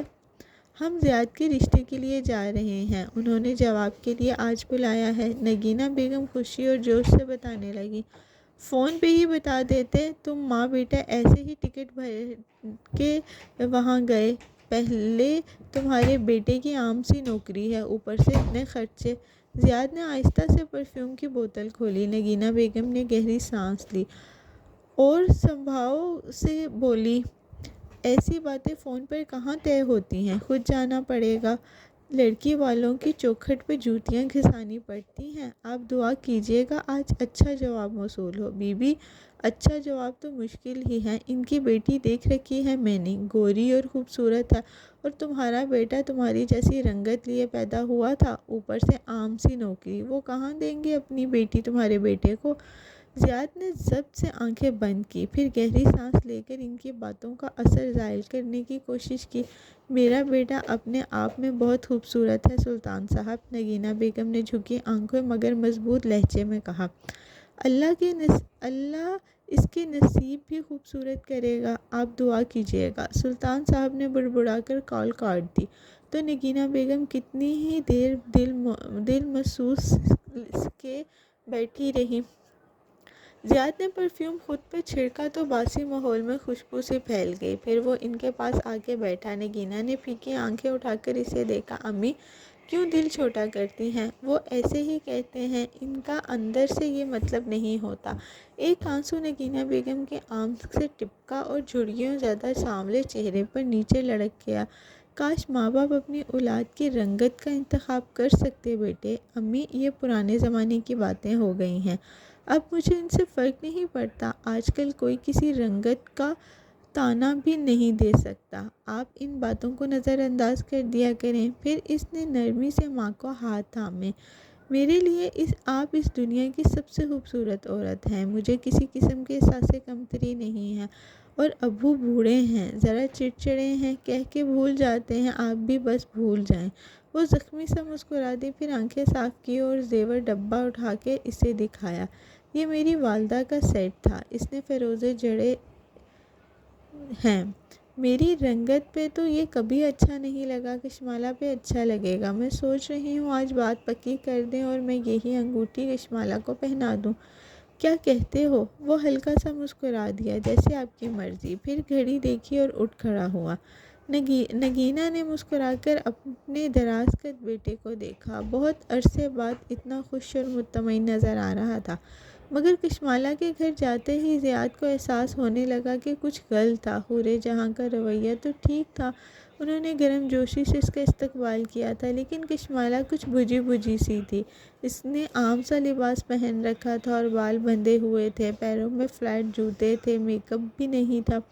حورِ جہاں اور نگینہ بیگم تخت پہ ساتھ ساتھ بیٹھی باتیں کر رہی تھی اور وہ سامنے صوفے پہ بیٹھا بغور اسے دیکھ رہا تھا، ساتھ بیٹھا معید بھی کچھ خاموش سا تھا، فضا میں ایک عجیب سا تناؤ تھا جسے زیاد سلطان محسوس کر سکتا تھا۔ لنچ سے پہلے کشمالہ نے بخت بی کو آواز دی اور کہا کہ ماں کا وضو کروا کے نماز کے لیے لے جائیں، ماں اس بات پہ اتنی خوش نہیں نظر آئی تھی، ابھی تو اذان ہوئی تھی، ظہر کا کافی وقت تھا، وہ ڈھنگ سے مہمانوں سے بات تو کر لیں، لیکن کشمالہ نے بخت بی کو آنکھیں دکھائیں اور وہ ویل چیئر پہ ماں کو اندر لے گئی۔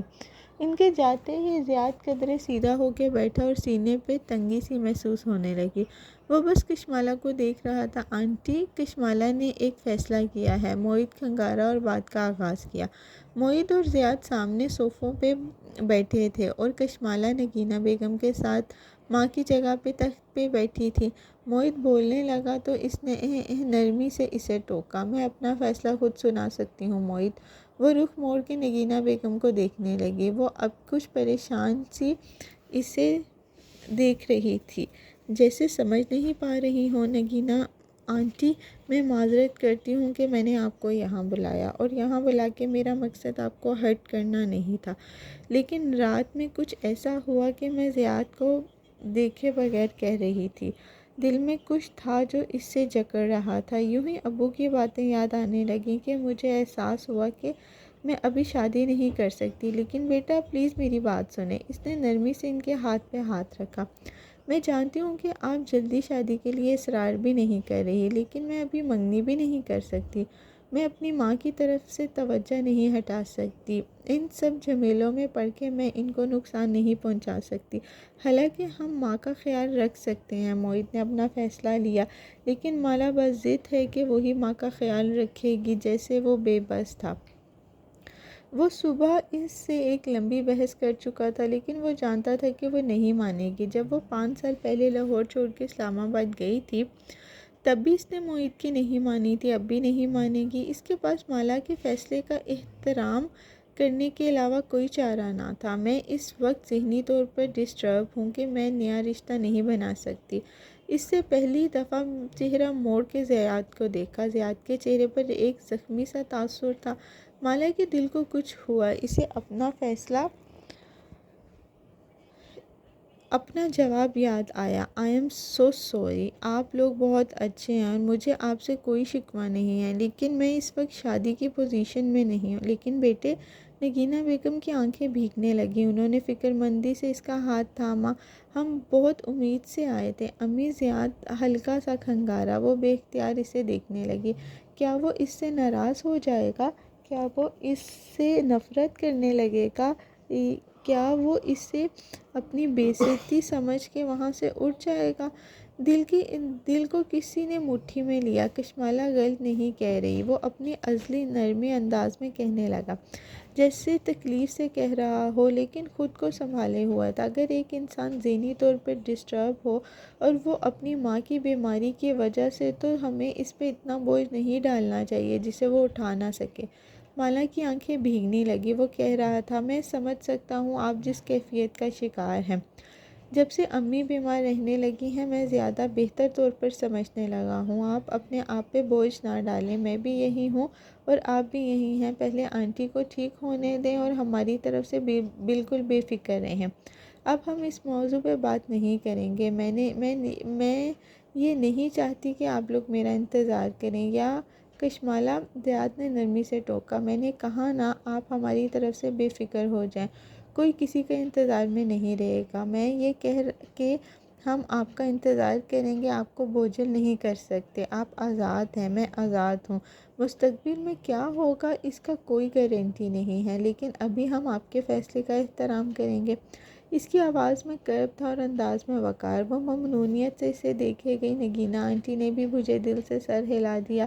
موہت نے بھی ایک شاکی نظر مالا پر ڈالی، جیسے کہہ رہا ہو، کتنے اچھے انسان کو تم اپنے ہاتھ سے جانے دے رہی ہو۔ ہمیشہ غلط فیصلہ کرتی ہے، ہمیشہ۔ وہ سر جھکا کے آنکھیں صاف کرنے لگی، اور وہ انہیں نہیں بتا سکتی تھی کہ وہ صرف ماں کی وجہ سے انکار نہیں کر رہی تھی۔ اسے اس کے خواب نے بھی ڈرا دیا تھا۔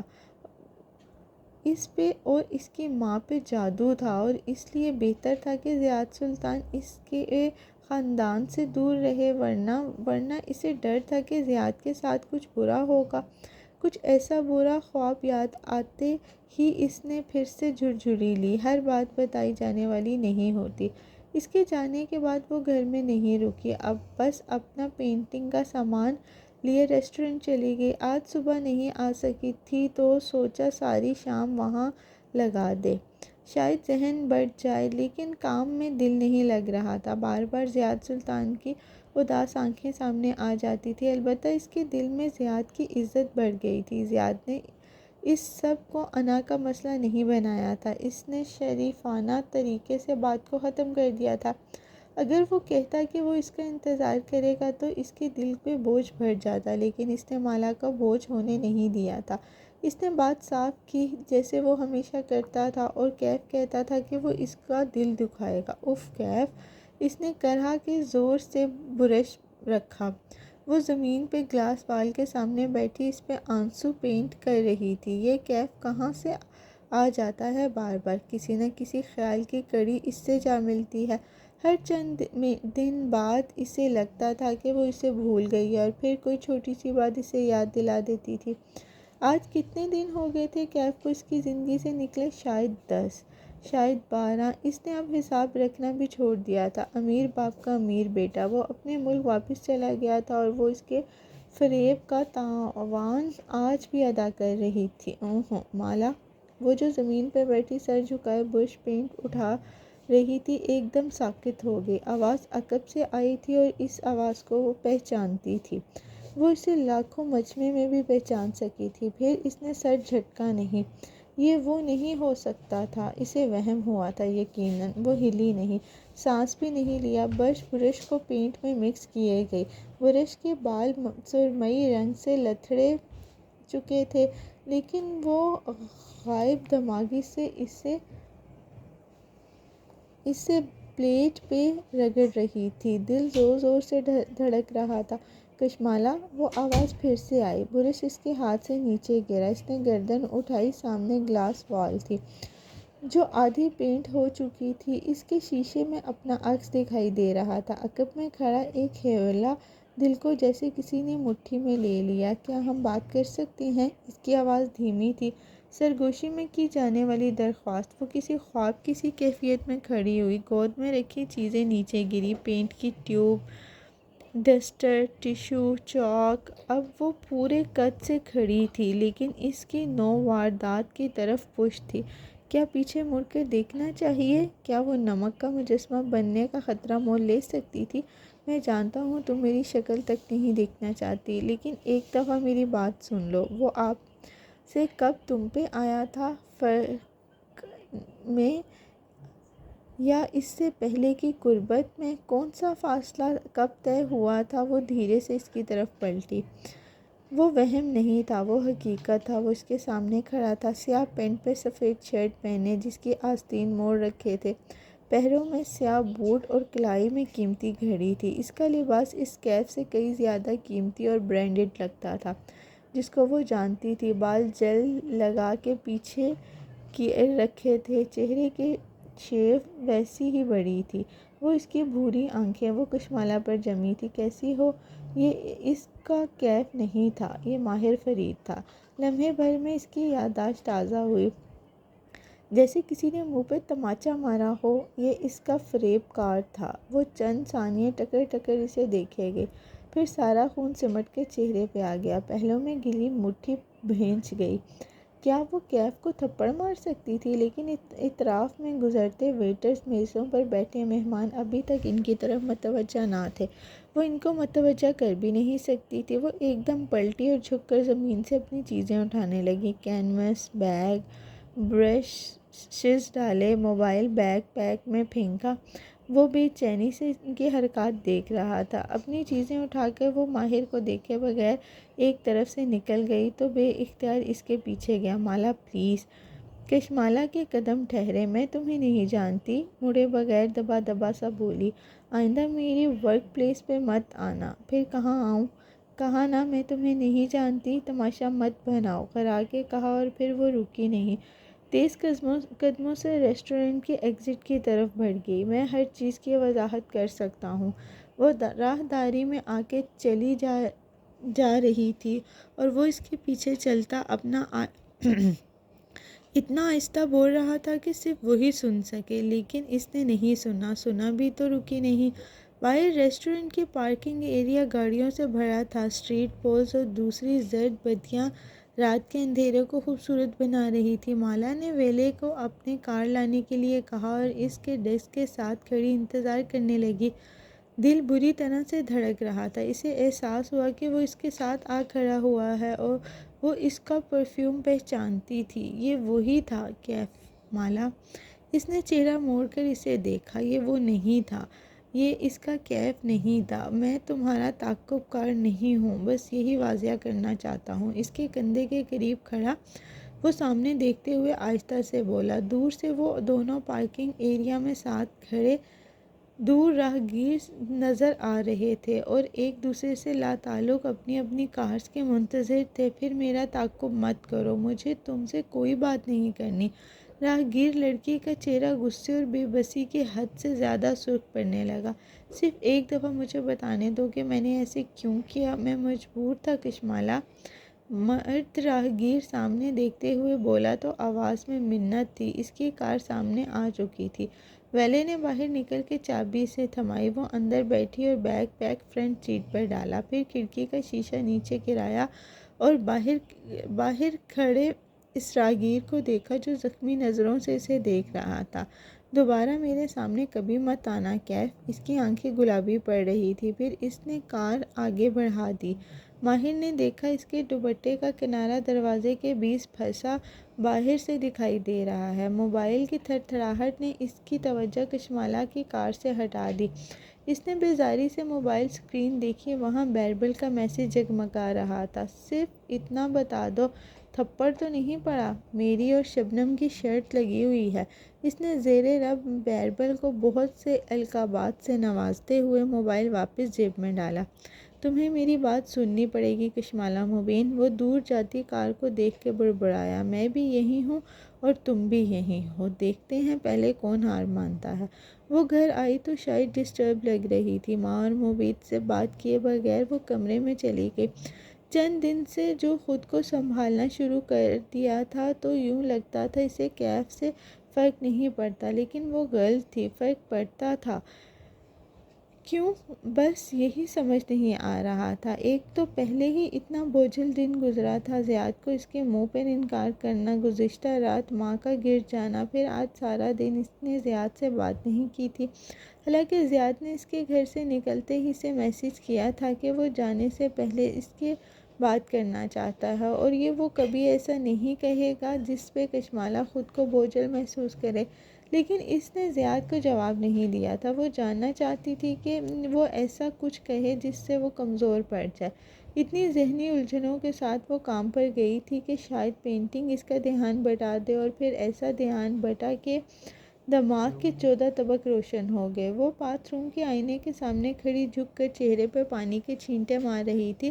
شاید اپنے چہرے پر رقم اس کی زخمی نگاہوں کا نشان دھو سکے۔ وہ اس کو دیکھنا بھی نہیں چاہتی تھی۔ اسے نفرت ہو گئی تھی اس آدمی سے، اور اسے خوف بھی آیا تھا جو کیف جمال جیسے مرد کو ڈرا دھمکا کے یہ کام کرا سکتا ہے، کسی لڑکی کے ساتھ بھی کر سکتا تھا۔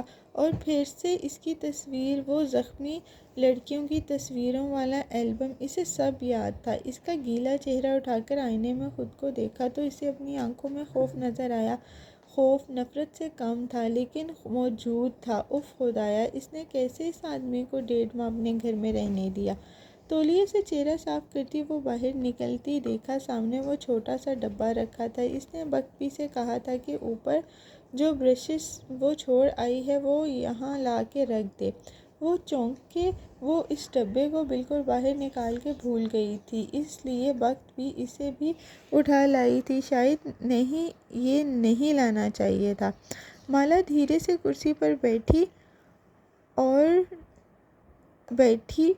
اور وہ ڈبہ اٹھا کے گود میں رکھا۔ اندر گلابی تسبیحوں والے جوگرز تھے۔ ایک خالی پیکٹ تھا جس میں ایک بیج بچا ہوا تھا۔ وہ چند برشز تھے، چند بھر کے کیف ذہن سے نکل گیا، سب کچھ نکل گیا۔ یاد رہا تو بس اتنا کہ کبھی یہ جوتے اس کے پیروں میں ہوتے تھے، تب زندگی مختلف تھی۔ مالا کو اس کے کمرے میں، ماہر کو ریسٹورنٹ کے پارکنگ ایریا میں، ماہی کو کینیڈا میں سفید گھر میں، ماں کو لاؤنج میں ویل چیئر پر چھوڑ کر ہم اپنی کہانی یہیں روک رہے ہیں۔ ہاں، اسی لمحے میں قید کر کے ہم تمہیں 5 سال پیچھے لے جاتے ہیں، جب ان سب کی زندگی آج سے بہت مختلف تھی۔ 5 برس قبل، مے فیئر، لندن۔ یہ ایک آفس کا منظر تھا۔ دیوار سرمئی ہیں اور ان پر سنہرے وکٹورین فریمز اور گیلریز آویزاں ہیں جن میں عربی آیات اور فارسی اشعار نمایاں ہیں۔ مہکانگی میز کھڑکی کے مقابل رکھی ہے، بلائنڈز ہیں اور ان سے آتی دوپہر کی روشنی سارے آفس کو جگمگا رہی ہے۔ کنٹرول چیئر پر بیٹھا شخص ماہر فرید ہے، لیکن وہ اس اب کے ماہر فرید سے مختلف ہے۔ اس کا چہرہ قدرے کم عمر اور کلین شیو ہے۔ وہ سفید شرٹ اور سیاہ پینٹ میں ملبوس ہے۔ ٹائی کا رنگ سرمئی ہے۔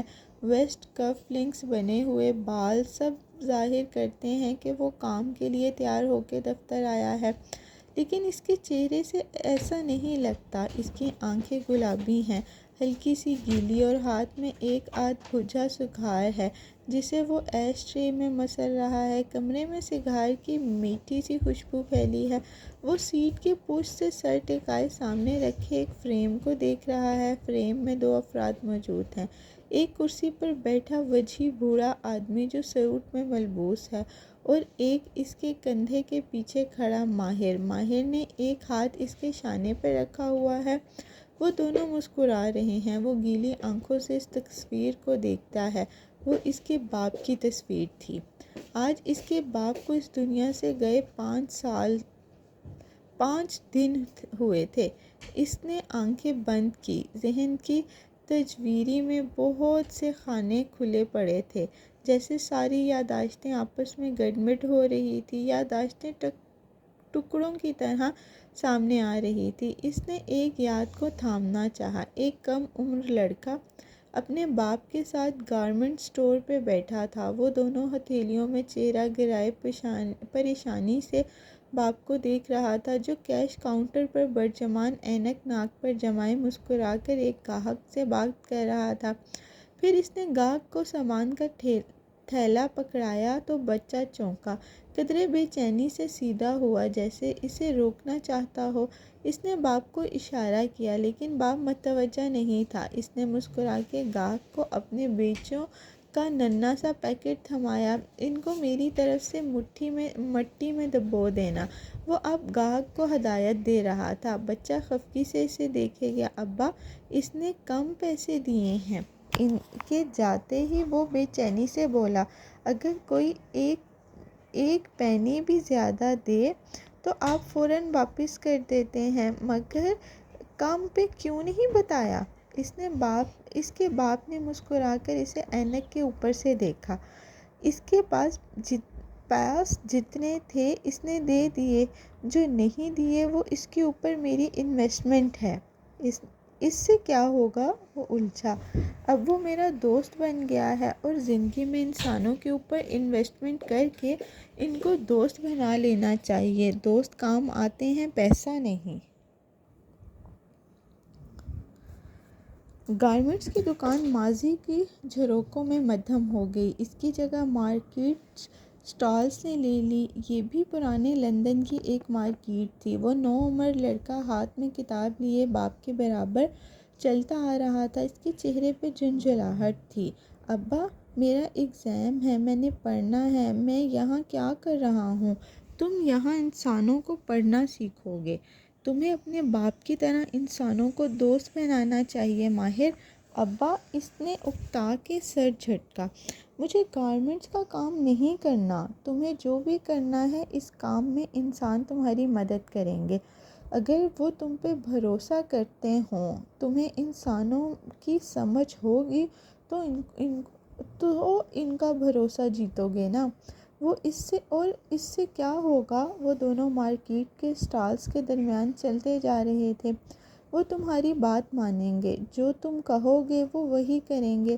جیسے قاسم فرید کی بات کا سب اعتبار کرتے ہیں، ویسے ہی ایک دن آنا چاہیے جب اس شہر کے لوگ کہیں کہ وہ ماہر فرید کی ہر بات کا اعتبار کرتے ہیں۔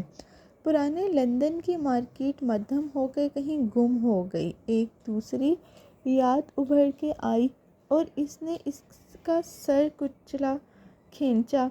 ایک منظر سا بنتا چلا گیا۔ وہ ایک گارمنٹس فیکٹری کے اندر کا منظر تھا۔ بڑا سا ہال کمرہ، ارد گرد رکھے ورک سٹیشنز، ان کے درمیان وہ ٹین ایج نوجوان اپنے باپ کے ساتھ کھڑا تھا۔ اس کے ایک ہاتھ میں کتاب دبی تھی اور وہ بوڑھے ہو چکے تھے، بال ہلکے ہلکے سفید تھے۔ وہ ان کے کان کے پاس جھک کے کہہ رہا تھا، ابا، یہ آدمی آپ سے جھوٹ بول رہا ہے، میری بات مانیں، اس کے ساتھ کام نہ کریں۔ قاسم فرید نے مسکرا کر چہرہ اٹھا کر اسے دیکھا۔ اب اس کا قد ان سے نکلتا ہوا تھا اور وہ ناخوش نظر آ رہا تھا۔ اور تمہیں کیسے معلوم؟ میں ماہر ہوں، مجھے معلوم ہوتا ہے۔ ہلکے سے شانے اچکائے انہوں نے اس کے کندھے پہ ہاتھ رکھا۔ پھر ہم وہی کریں گے جو ماہر کہتا ہے، کیونکہ ہم ماہر کا اعتبار کرتے ہیں، انہوں نے مسکرا کے کہا تو وہ ہلکا سا مسکرا دیا۔ وہ دونوں ایک ساتھ آگے چلنے لگے۔ ماہر نے چہرہ ہتھیلیوں میں اٹھایا، اس کی گلابی آنکھیں اب بھی گیلی تھیں، نظریں سامنے بنی کھڑکی پہ جمی تھیں جہاں سے سورج کی اداس کرنیں اندر داخل ہو رہی تھی۔ ان کے سنہرے پن میں ایک باسی منظر ابھرنے لگا۔ وہ ایک خوبصورت اور نفیس سے گھر کے لیونگ روم میں تھا۔ نوجوان ماہر سینٹر ٹیبل پہ کاغذ پھیلائے سر جھکائے ایک اسکیچ بنا رہا تھا۔ اس نے کچن سے آتی آوازوں کی پشت پہ کان لپیٹ لیے تھے۔ کچن کے سامنے وہ تینوں کھڑے تھے، ایک سیاہ گھنگریالے بالوں والی خوبصورت عورت، اس کے ساتھ ایک چھوٹا گھنگریالے بالوں والا لڑکا جو منہ پھلائے کھڑا تھا۔ وہ عورت غصے میں زور زور سے ہاتھ ہلاتے ہوئے اپنے سامنے کھڑے قاسم فرید سے لڑ رہی تھی۔ یہ تمہارا بیٹا ہے قاسم، تمہارے گارمنٹس فیکٹری کا ملازم نہیں جو تم ہر روز اصرار کرنے لگ جاتے ہو کہ اسے کام پہ لے کر جاؤ گے۔ یہ ایک بچہ ہے۔ ماہر اس کی عمر کا تھا جب میرے ساتھ مارکیٹ سٹالز تک جاتا تھا۔ وہ نرمی سے گہری سانس لے کر کہہ رہے تھے، تب تم ان سٹال کے مالک تھے قاسم، اب تم ایک فیکٹری کے مالک ہو، کچھ تو اپنے سٹیٹس کا خیال رکھو۔ مجھے بیربل کو دنیا دکھانی اور دنیا سکھانی ہے، ورنہ وہ کیسے جان پائے گا کہ اس کے باپ نے یہ سفر کہاں سے شروع کیا؟ منہ بسورے کھڑے گھنگریالے بالوں والے لڑکے نے آواز پہ اسے دیکھا۔ وہ مسکرا کر اسے اپنے پاس بلا رہا تھا۔ بیربل نے ماں باپ کو دیکھا، پھر ماہر کو، پھر ہلکا سا مسکرایا، دھیرے سے کھسک کے اس کے پاس چلا آیا۔ وہ دونوں ابھی تک کچن میں کھڑے بحث کر رہے تھے۔ بیربل چھوٹے چھوٹے قدموں سے چلتا اس کے ساتھ کارپیٹ پہ آ کے بیٹھ گیا۔ مجھے فیکٹری نہیں جانا، اس نے ماہر کے قریب ہو کے شکایت کی۔ اس نے گہری سانس لی۔ تمہیں معلوم ہے ہمارے ابا ہمیشہ سے خوشحال نہیں تھے، وہ دھیرے دھیرے بتانے لگا۔ 60 کی دہائی میں ہمارے دادا کے ساتھ وہ انگلینڈ آئے تھے اور تب سے اب تک انہوں نے بہت سی جابز کی ہیں، پیٹرول پمپ پہ، ریسٹورنٹ پہ ویٹر کی، گارمنٹ سٹور پہ سیلز مین کی۔ جانتے ہو ہر جاب سے انہوں نے کیا کمایا ہے؟ پیسے۔ وہ مسکرا کر اس کے ناک کے پین سے ہلکا سا چھوا۔ دوست۔ انہوں نے ہر جاب سے دوست کمائے ہیں، اور آج ہمارے ابا کے پاس ایک گارمنٹ فیکٹری ہے کیونکہ ان کو پیپل سکلز آتی ہے، انسانوں کو مینیج کرنا۔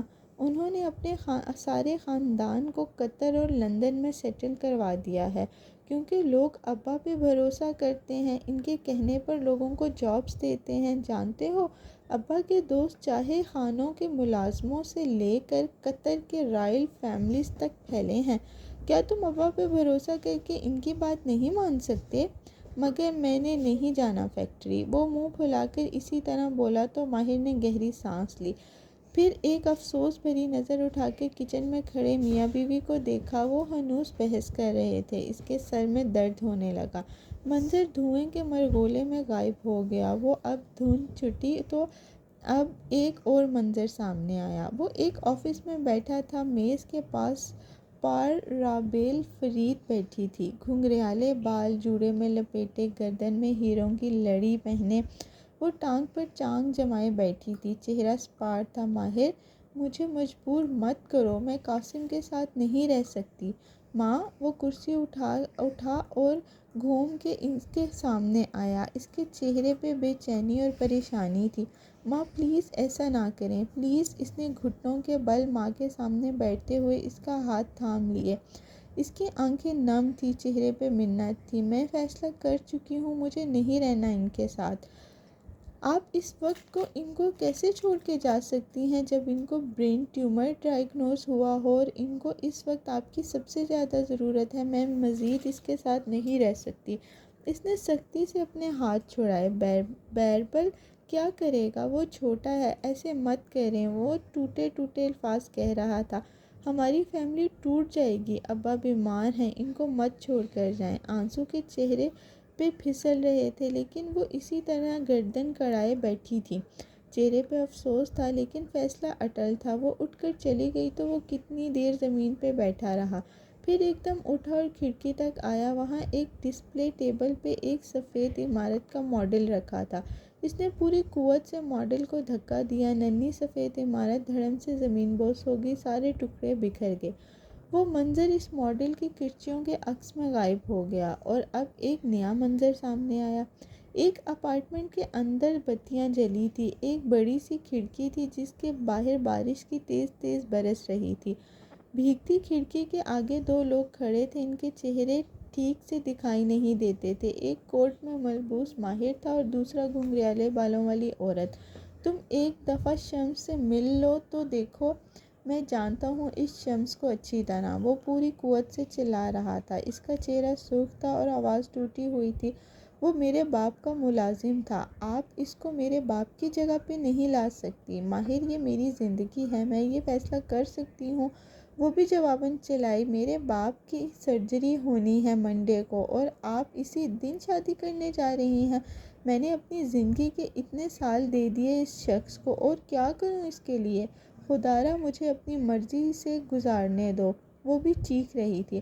اگر آپ نے شمس الدین سے شادی کی نا تو میں آپ سے ساری عمر نہیں ملوں گا، میں آپ کو بتا رہا ہوں۔ اس نے زور سے میز پہ ہاتھ مارا، میز پہ رکھی چیزیں نیچے گر گئیں، ایک گلدان، 3 پھول، 2 گلاس۔ پھر وہ تیزی سے دروازے کی طرف بڑھا اور اسے پیچھے سے پکار رہی تھی لیکن وہ نہیں سن رہا تھا۔ وہ باہر سڑک پر آیا تو بارش پوری قوت سے برس رہی تھی۔ ماہر پیچھے سے بیربل بھاگتا ہوا آیا، اس کے گھنگریالے بال لمبے تھے اور پونی میں مقید تھے۔ اس کے پیروں میں سلیپرز تھے اور وہ سنے بغیر فٹ پاتھ پر چلنے لگا۔ اس کے بال، کپڑے سب کچھ بھیگتے گئے لیکن وہ نہیں رکا۔ ماں کو کرنے دو شادی، کیا فرق پڑتا ہے؟ وہ بھاگتا ہوا اس کے کندھے کے قریب آیا۔ تمہیں سمجھ کیوں نہیں آ رہی؟ وہ اس کی طرف گھوما اور پوری قوت سے چلایا۔ ابا اور ماں کا ڈائیورس کو 3 ماہ ہو گئے ہیں اور وہ اگلے ہی دن شادی کرنے جا رہی ہیں۔ اس کا مطلب ہے ماں ایسے ہی ابا کو الزام دیتی رہیں، انہوں نے اس شمس کی وجہ سے ابا سے طلاق لی تھی۔ اس کی آواز غصے سے کانپ رہی تھی۔ نہیں ماہر، بیربل کو اس بات پہ جیسے افسوس ہوا۔ شمس نے ماں کو 2 ہفتے پہلے پرپوز کیا ہے، اس سے پہلے ایسا کچھ نہیں تھا، انہوں نے مجھے خود بتایا ہے۔ اس نے افسوس سے بیربل کو دیکھا۔ ماں ایک غلط فیصلہ کرنے جا رہی ہیں۔ وہ آدمی جو میرے باپ کا باڈی گارڈ بن کر ہماری زندگی میں آیا تھا، وہ میری ماں کو ولگلاتا رہا ہے۔ میں نے اسے نکالا تھا ملازمت سے کیونکہ میں نے اس کی چوری پکڑی تھی اور اس نے اس پہ بڑا لقب لگا لیا۔ ماہر، تم ہر کسی کو غلط سمجھتے ہو۔ وہ دونوں بارش میں کھڑے بھیگ رہے تھے۔ میں لوگوں کے بارے میں غلط نہیں ہوتا بیربل، اس آدمی نے یہ پہلے دن سے پلان کر رکھا تھا۔ وہ ماں سے شادی ماں کی دولت کے لیے کر رہا ہے، وہ دولت جو ابا نے ماں کو دی ہے۔ تم جاؤ، کرو شادی میں شرکت، میں نہیں آؤں گا۔ میرا باپ ہسپتال میں ہے، میں نہیں کروں گا شرکت، اور میں بھی ابا کے پاس ہوں گا۔ مگر ماں کو ایسے نہ کہو، رہو تم اس دنیا میں۔ وہ ہاتھ جھلا کے بھگتا چکتا آگے بڑھ گیا۔ بیربل برستی بارش میں تنہا کھڑا رہ گیا۔ بارش والی رات آہستہ آہستہ پانی میں گھل کے فنا ہو گئی اور اس کی جگہ ایک سنہرے دن کا منظر ابھرنے لگا۔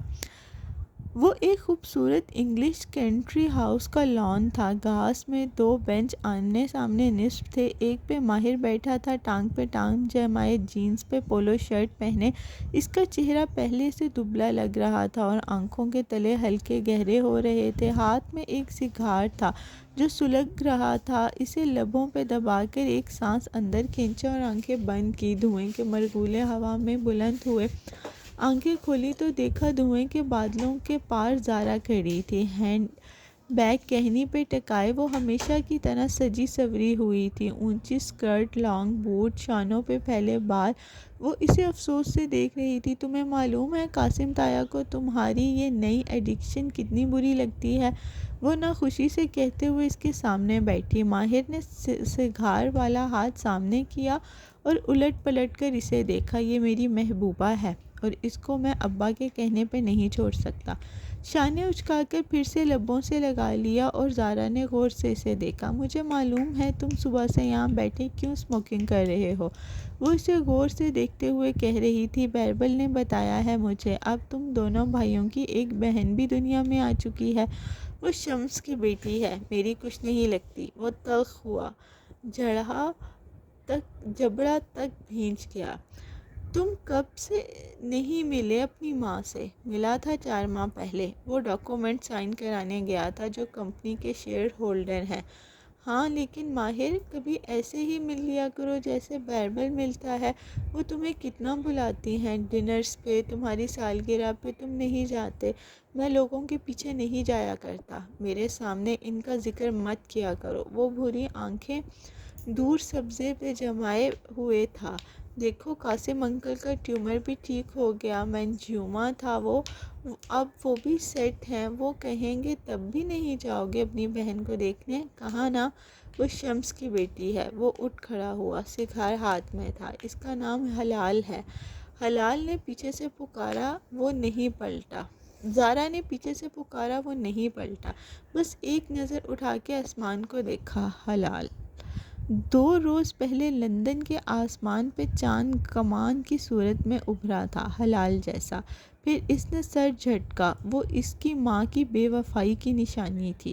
اسے اس سے کوئی سروکار نہیں تھا، اگر کچھ محسوس ہوا تھا تو نفرت تھی۔ سگار کا ایک اور کش بھرا اور سارا منظر اس کے دھوئیں میں دھندلا ہو گیا۔ دھواں چھٹا تو ایک اور یاد سامنے چلنے لگی۔ وہ اپنے کمرے میں بیڈ ورک ٹیبل پر لیپ ٹاپ کے سامنے تیز تیز ٹائپ کر رہا تھا، ایک ہاتھ میں سگار تھا۔ وقتاً دستک ہوئی، اس نے بے دہانی سے یس کہا، دروازہ کھلنے کی آواز آئی، پھر خاموشی۔ ماہر نے گردن موڑ کر دیکھا، قاسم فرید چوکھٹ پر کھڑے تھے۔ ایک تعصب بھری نظر اس کے ہاتھ پہ ڈالی، اس نے تیزی سے سگار نیچے کیا، انگارے نے اس کی انگلی کے پور کو چھوا۔ س کی آواز لبوں سے نکلی، مگر تب تک وہ افسوس سے سر جھٹک کے جا چکے تھے۔ اس نے غصے سے سگار مسلا، مٹھی بھینچی، پھر تیزی سے ان کے پیچھے گیا۔ کچھ دیر بعد وہ دونوں کچن میں کھڑے تھے، وہ برنر کے ساتھ کھڑے قہوہ بنا رہے تھے اور وہ خاموشی سے سر جھکائے کھڑا تھا۔ کتنی پیتے ہو ایک دن میں؟ 2 یا 3؟ اس نے صاف گوئی سے جواب دیا۔ وہ سر جھکائے پیالی میں قہوہ انڈیلنے لگے۔ تمہیں کھا جائے گی یہ؟ نہیں چھوڑ سکتا ابا، اس نے ہلکے سے شانے اچکائے۔ وہ ایسے وعدے نہیں کرتا تھا جنہیں پورا نہ کر سکے۔ سگریٹ انسان کو؟ سگریٹ نہیں ہے یہ، اس نے بات کاٹی۔ مجھے بھی نفرت ہے سگریٹ سے، اس کے دھوئیں سے، یہ سگار ہے۔ بہت دفعہ کی بتائی بات دہرائی، لیکن انہوں نے سر افسوس سے جھٹکا۔ اپنی ماں سے مل لیا کرو، تمہاری بہن کی دوسری سالگرہ تھی، اس نے تمہیں بلایا، تم نہیں گئے۔ وہ میری بہن نہیں ہے۔ قاسم فرید نے دونوں پیالیاں ٹرے میں رکھیں اور آنکھیں اٹھا اسے دیکھا، پھر جھریوں زدہ چہرے کے ساتھ مسکرائے۔ اب وہ ضعیف نظر آتے تھے۔ وہ تمہاری بہن ہے۔ ایک وقت آئے گا جب میں اس دنیا میں نہیں رہوں گا، اور نہ ہی تمہاری ماں۔ ہم دونوں کے چلے جانے سے سارے شکوے ختم ہو جائیں گے، پھر تمہاری بہن کو تمہاری ضرورت ہوگی۔ وہ تمہاری بہن نہیں ہے، وہ میری بہن نہیں ہے۔ اس نے ایک پیالی اٹھائی اور وہ دونوں ساتھ ساتھ لاؤنج میں آئے۔ تم نے ارشاد کو کمپنی سے کیوں نکال دیا؟ ماہر، مجھے تمہارا یوں غصہ کرنا اچھا نہیں لگتا۔ وہ میرا سٹاف ہے ابا، وہ میری غیر موجودگی میں میری ماں کے بارے میں بات کر رہا تھا، مجھ سے برداشت نہیں ہوا۔ ہر سٹاف اپنے باس کی برائی کرتا ہے۔ کس پر غصہ کرو گے؟ کس کی زبان بند کرو گے؟ جس کا کر سکا۔ وہ سر جھٹک کے آگے بڑھ گئے۔ جب سے ماں نے ان کو چھوڑا تھا، اس کے اندر بہت سا غصہ جمع تھا۔ وہ افسوس سے اسے جاتے دیکھتے رہے، پھر انہوں نے شکر کی ڈلی پیالی میں ڈالی۔ وہ قہوے میں گھلتی چلی گئی اور سارے منظر کو اپنے ساتھ گھول کے لے گئی۔ اب کہ جو منظر سامنے آیا وہ اسپتال کے کوریڈور کا تھا۔ وہ سنگی پہنچ پہ خاموش بیٹھا تھا۔ شیل اس کے ساتھ بیربل بیٹھا تھا، اس کے گھنگریالے بال کسی کے پونی میں بندھے تھے اور پیروں میں جوگرز تھے۔ 7 سال ابا ٹھیک رہے، پھر اچانک سے کیوں ان کو ٹیومر اتنا بڑا ہو گیا، وہ ہمیں پتہ نہیں چلا۔ بیربل شل سا سامنے دیوار کو دیکھ رہا تھا۔ وہ ٹھیک ہو جائیں گے، ہم علاج کرائیں گے۔ وہ نڈھال لگ رہا تھا، آنکھیں ضبط سے گلابی ہو رہی تھی۔ پھر وہ اٹھا اور سامنے کوریڈور میں لگا دروازہ کھولا۔ اندر بیڈ پہ ابا لیٹے تھے۔ نجیب کمزور سر بالوں سے صاف تھا، جسم بہت سی نالیوں میں لگا تھا۔ وہ نیم باں آنکھوں سے اسے دیکھ رہے تھے۔ وہ ان کے ساتھ بیٹھا اور ان کے ہاتھ تھام لیے۔ اس کی آنکھیں گیلی تھی۔ ماہر، انہوں نے مدھم آواز میں اسے پکارا۔ وہ مزید ان کی طرف جھکا۔ اسموکنگ چھوڑ دو بیٹے، یہ تمہیں کھا جائے گی۔ اس کے اس بات میں سر ہلا دیا۔ آنکھ سے آنسو نکلا۔ انہوں نے آنکھیں بند کر لی۔ وہ نیند میں چلے گئے۔ آج کل ان کی یہی کیفیت تھی۔ تمہارے ابا کو کلائما ہے۔ وہ آواز کی طرف مڑا۔ ایک میڈیکل پروفیشنل کے ساتھ مالک کھڑا تھا، سوٹ میں ملبوس، غمزدہ لگتا تھا۔ اس کے بال مکمل سفید نہ تھے، سیاہ سفید کھچڑی زدہ سے تھے۔ وہ دونوں باہر نکل آئے، اسپتال کے گارڈن میں ساتھ ساتھ چلنے لگے۔ یہ ایک چھوٹا سا منجمع تھا۔ ابا کی سرجری ہوئی، انہوں نے 7 برس بہت اچھے سے گزارے۔ پھر یہ کلائما کیسے بنا، یہ الجھن میں کہہ رہا تھا۔ مالک نے ہلکے سے کندھے اچکائے۔ اللہ کے کام ہے، کوئی نہیں سمجھ سکتا، یہ ایک ریئر کیس ہے۔ اس نے جیب سے اسگار نکالا اور کپکپاتے ہاتھوں سے لبوں پہ ڈالا اور اس کے دبانے کو نم کیا۔ پھر ایک بوٹین لائٹر نکالا، اس پہ ماہر فرید گھندا تھا۔ مالک نے افسوس سے اسے دیکھا۔ تم نے اندر اپنے باپ سے وعدہ کیا ہے، میں اسے نہیں چھوڑ سکتا۔ سگار منہ سے نکال کے وہ اس کے دوسرے کنارے کو گھماتے ہوئے لائٹر سے سلگانے لگا۔ اس کے ہاتھ مہارت سے کام کر رہے تھے۔ شمس اور رابیل ملنے آنا چاہتے ہیں۔ اس نے کچھ نہیں کہا، سگار لبوں میں دبائے اور اس کا دوسرا دہانہ گھماتے ہوئے لائٹر سے اسے مزید سگار رہا تھا، یہاں تک کہ اس کا دہانہ برابر چلنے لگا۔ ان کو منع مت کرنا، تم چاہو تو اس وقت یہاں سے چلے جانا، وہ دھیرے سے سمجھاتے ہوئے کہہ رہا تھا۔ نہیں، میں یہاں ہی ہوں، وہ آ سکتے ہیں، اس نے کش لیتے ہوئے کہا اور پھر سگار لبوں سے نکالا۔ دھواں اٹھتا گیا۔ لیکن وہ اپنی بچی کو ساتھ نہیں لائیں گے، میں اس کو نہیں دیکھ سکتا۔ اس کا انداز حتمی تھا۔ زیادہ دیر نہیں گزری تھی جب وہ اسپتال کے روم کے باہر کوریڈور میں کھڑا تھا۔ اس کی نظریں دروازے پر جمی تھی اور دروازہ کھلا تو وہ دونوں باہر نکلے۔ سیاہ لمبے کوٹ والی رابیل اور اس کے ساتھ ایک ادھیڑ عمر مرد، وہ مرد جو آج بھی اس کے باپ کا ملازم لگتا تھا۔ دونوں کی نگاہ ملی۔ ماہر نے آج نگاہ نہیں پھیری، بس سر کو جنبش تھی۔ رابیل نے بھیگی آنکھوں سے سر ہلایا۔ وہ اس عورت سے مختلف تھی جس نے اس کے باپ کو چھوڑا تھا۔ وہ بدل گئی تھی، نہ جانے کس طرح۔ اس نے غور نہیں کیا، بس منہ پھیر لیا۔ اکھیوں سے محسوس ہوا کہ وہ اس کی طرف آ رہے ہیں۔ وہ تیزی سے آگے بڑھ گیا۔ سارے منظر دھندلا ہو گیا، ساری بصارتیں تاریک ہو گئی۔ ماہر نے چہرہ اٹھایا، اس کی آنکھیں گیلی تھیں۔ یادوں کا سلسلہ ختم ہو چکا تھا۔ وہ اپنے باپ کی کرسی پر بیٹھا تھا، خاموش، ویران۔ اس کا سب کچھ ختم ہو گیا تھا جیسے۔ وقتاً دروازہ کھلا اور بھاری بوٹس کے اپنی طرف آمنے کی آواز سنی۔ ماہر نظریں اٹھائیں۔ مالک اس کے میز کے سامنے آ کھڑا ہوا، گرے سوٹ پہنے، کچڑی بالوں کو جلد میں سمیٹے۔ وہ ہمیشہ کی طرح کمپوز تھا۔ تم آفس کیوں آئے ہو؟ کچھ دن آرام کرو، وہ بے تاثر لہجے میں کہتے ہوئے سامنے والی کرسی پر بیٹھا، ٹانگ پہ ٹانگ جمائی۔ اس کا چہرہ اپنے بھائی کی بیماری سے جنازے تک ایسا نہ رہا تھا۔ روبوٹ جیسا۔ آرام سے کیا غم کم ہو جائے گا۔ پھر اس نے سر جھٹکا، جیسے کچھ یاد آیا۔